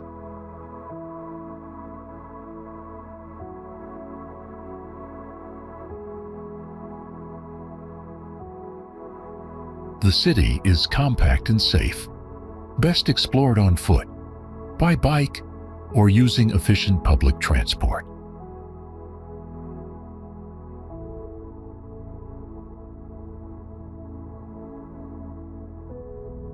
From warm summers to snowy winters, Helsinki offers unique seasonal experiences that shape every visit.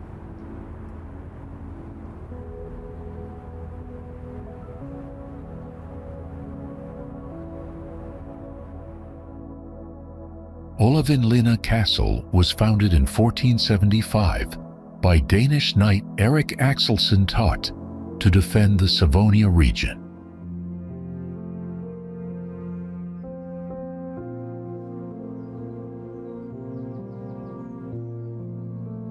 Its purpose was to repel Russian invasions and secure control of eastern Finland for the Swedish crown.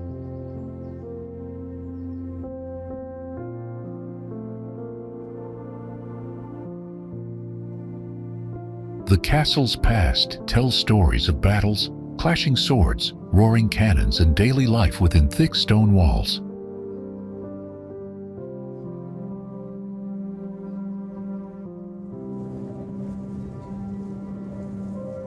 Guided and themed tours bring history alive with tales of knights, maidens, black rams, and hidden tunnels.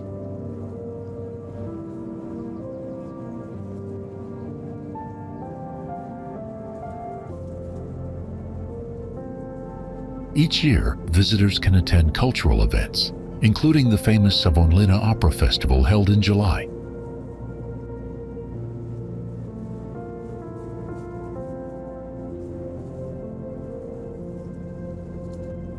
Olavinlinna can also be rented for private occasions, offering a rare historic setting for special gatherings.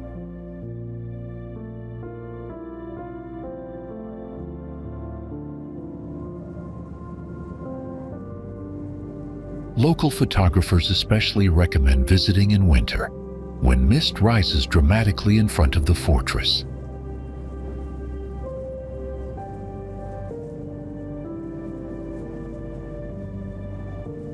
The railway bridge near the site provides one of the best vantage points for striking photographs.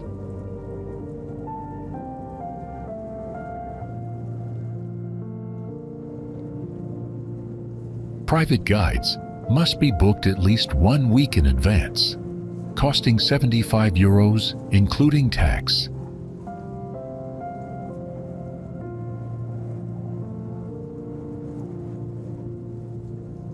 St. Olaf's Day tours run in Finnish and English, while winter tours in other languages require advance booking.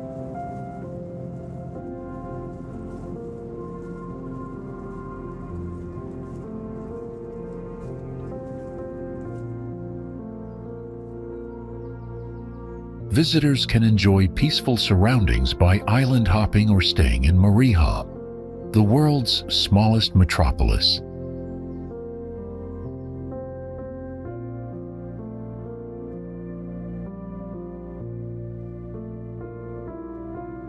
The Åland Archipelago consists of about 6,500 islands, yet only just over 60 are inhabited.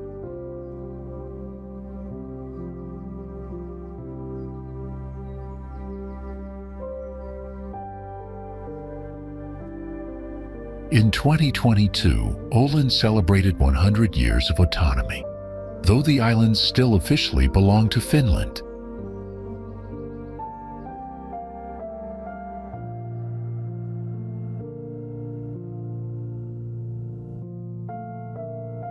The region is only 40 kilometers from Sweden, and Swedish remains the main local language.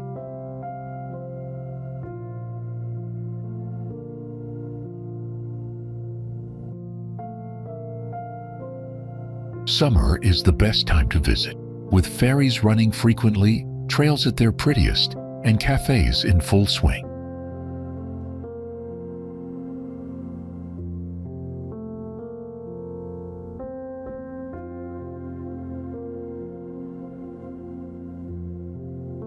Mariehamn, the only city, comes alive with events, local shops, and harbor views during the warm season.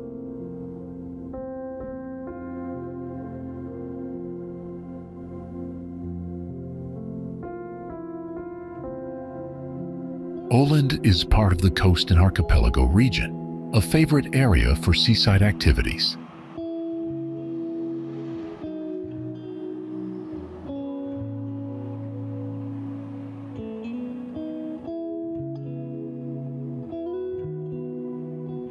Cycling is very popular thanks to flat roads, short distances, and bridges and ferries connecting the islands.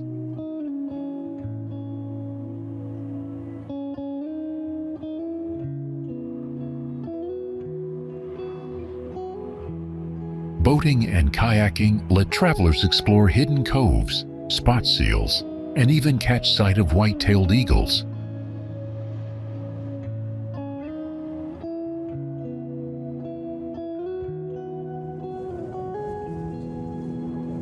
It is a destination for active travelers, offering year-round activities and cultural events in harmony with Lapland's nature.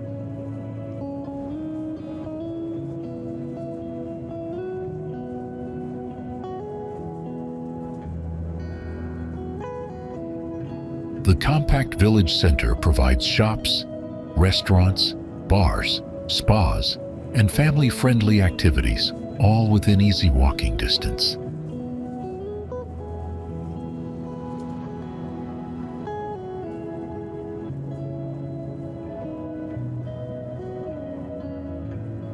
Levi, located in the municipality of Kittila, is a lively resort only 15 minutes from Kittila Airport.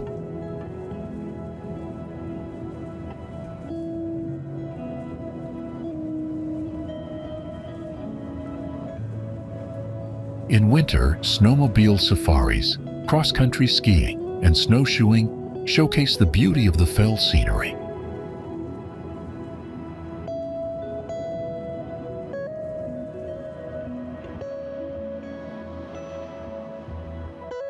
Summer brings hiking, golfing under the midnight sun, and other outdoor experiences in pristine wilderness.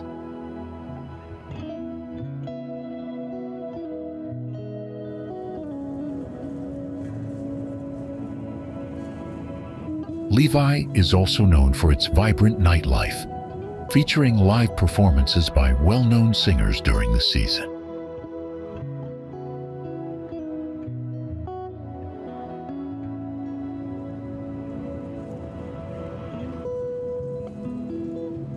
As Finland's largest ski resort, Levi has 43 slopes, a height of 531 meters, and regularly hosts Alpine Ski World Cup races.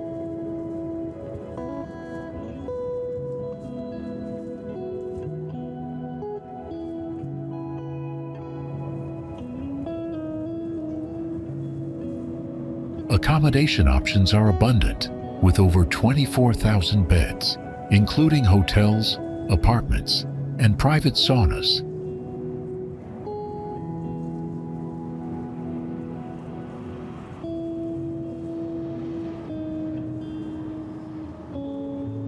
Cultural highlights include the Samaland exhibition and the Snow Village, Europe's largest snow structure just 40 minutes away.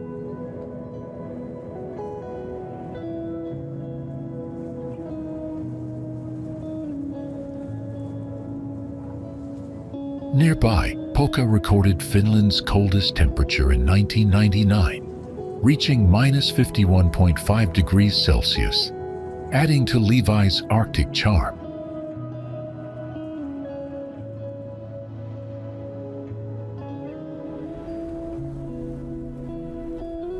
The region is called the Lake Country, with nearly 100,000 lakes scattered across green landscapes.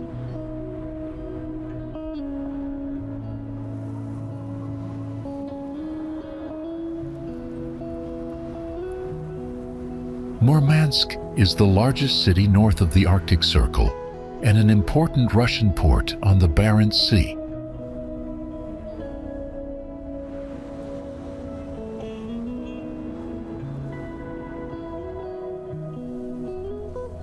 Thanks to the warm North Atlantic current, Kola Bay remains ice-free, keeping Murmansk ports open year-round.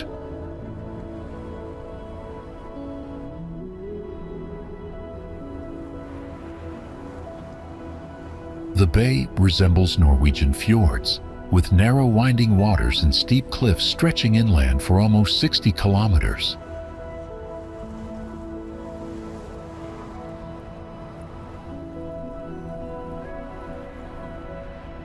Murmansk extends more than 20 kilometers along the coast, blending naturally with surrounding mountain slopes and forests.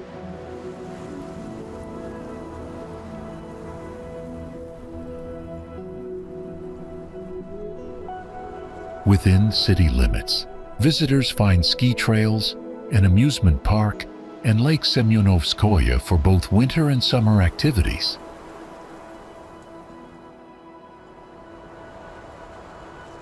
Unique attractions include an oceanarium showcasing Arctic seals and the chance to witness northern lights in winter skies.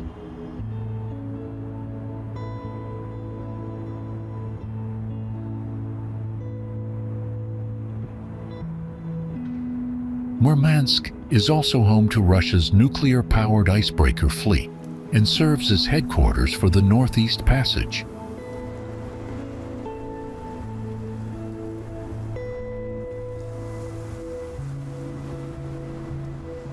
The port handles over 60 million tons of cargo annually, making it one of the busiest in the Russian Arctic.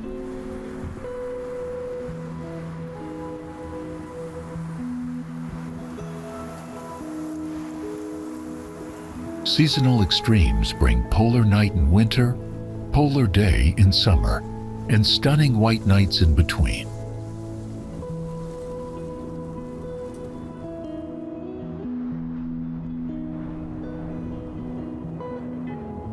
The road passes through forest tundra and bare tundra, offering stunning scenery in summer and autumn, but harsh conditions in winter.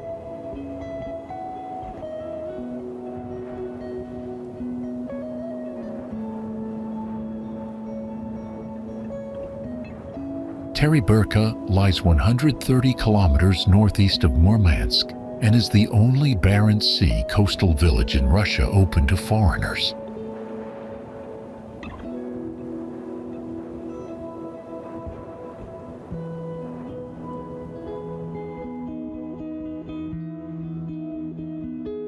Snow-related closures often affect travel between Murmansk and Terryburka from November to April, making careful planning essential for winter visits.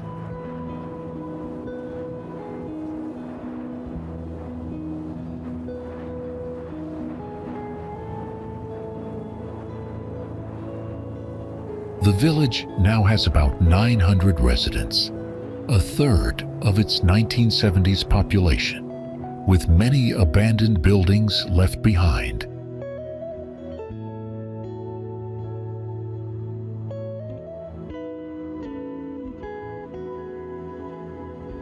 Terryburka gained attention after the film Leviathan was shot here, attracting both Russian and international visitors seeking Arctic landscapes.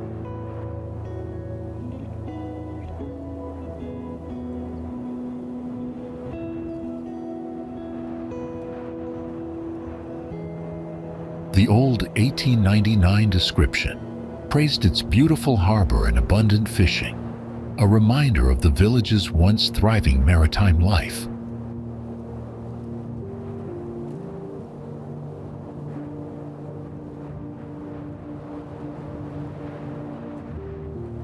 Today, Terryburka is the most accessible Barents Sea settlement, reachable in 2 hours by car from Murmansk.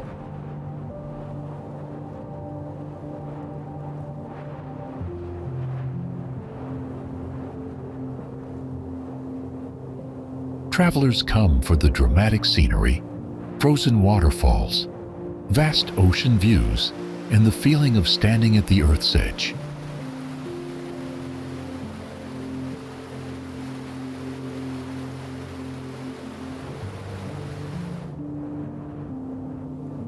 The The old village holds shipwrecks, abandoned ports, and a graveyard of ships, creating striking contrasts with newly built guest houses.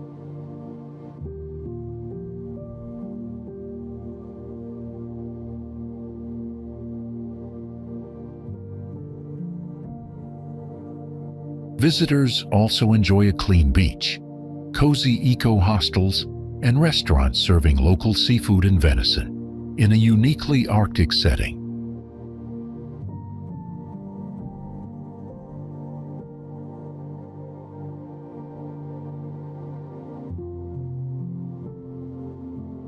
Their summits rise 800 to 900 meters above the surrounding plains, with Mount Judithvunkur reaching 1,200 meters, the peninsula's highest peak.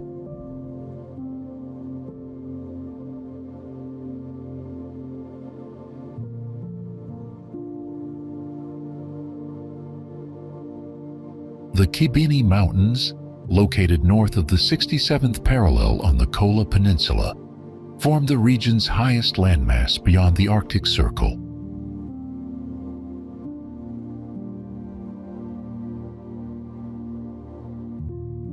On clear days, the mountains are visible from vast distances, including the Kandalaksha tundra, Kovdor Heights, and the banks of the Voronezha River.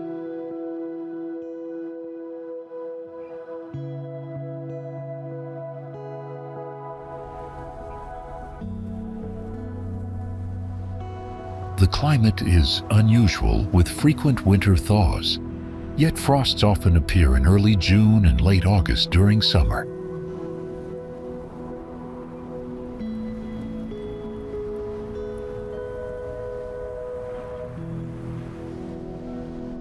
Winters last about 7 months, extending longer on high plateaus, though temperatures are milder than those in Siberia at similar latitudes.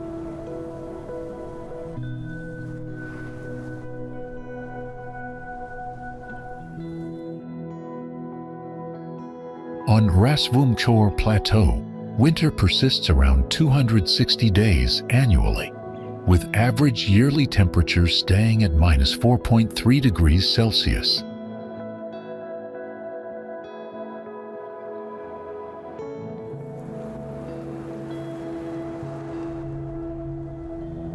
The region experiences strong winds reaching 40 meters per second, with snowstorms raging nearly 190 days each year.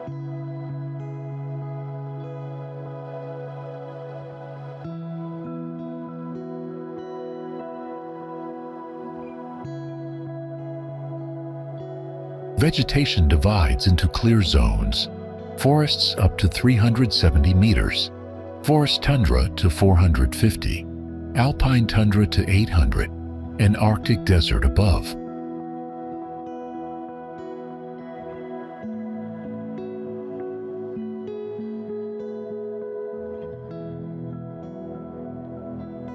Tourism follows seasonal patterns, with skiing, snowmobiling and snowshoeing in winter, and hiking, cycling and climbing in summer.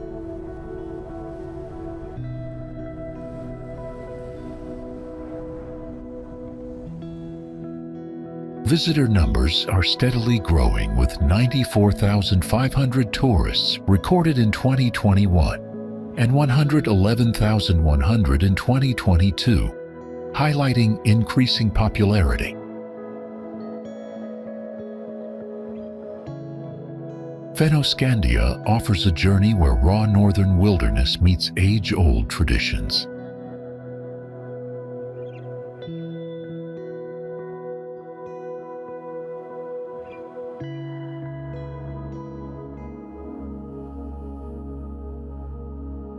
The midnight sun paints endless summer skies, while winter drapes the land in sparkling blankets of snow and shimmering auroras.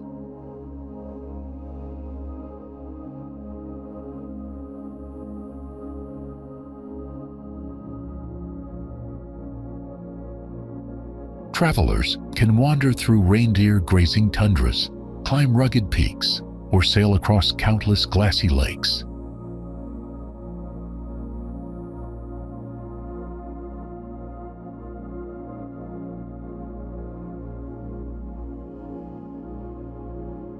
Historic towns whisper stories of Viking seafarers, Sami herders, and centuries of cultural resilience.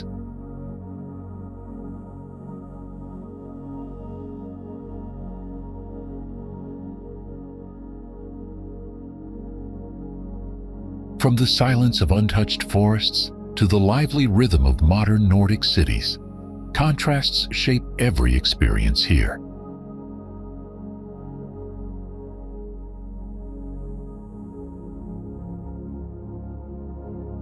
A trip to Fennoscandia leaves travelers not only with striking images, but also with a profound sense of wonder.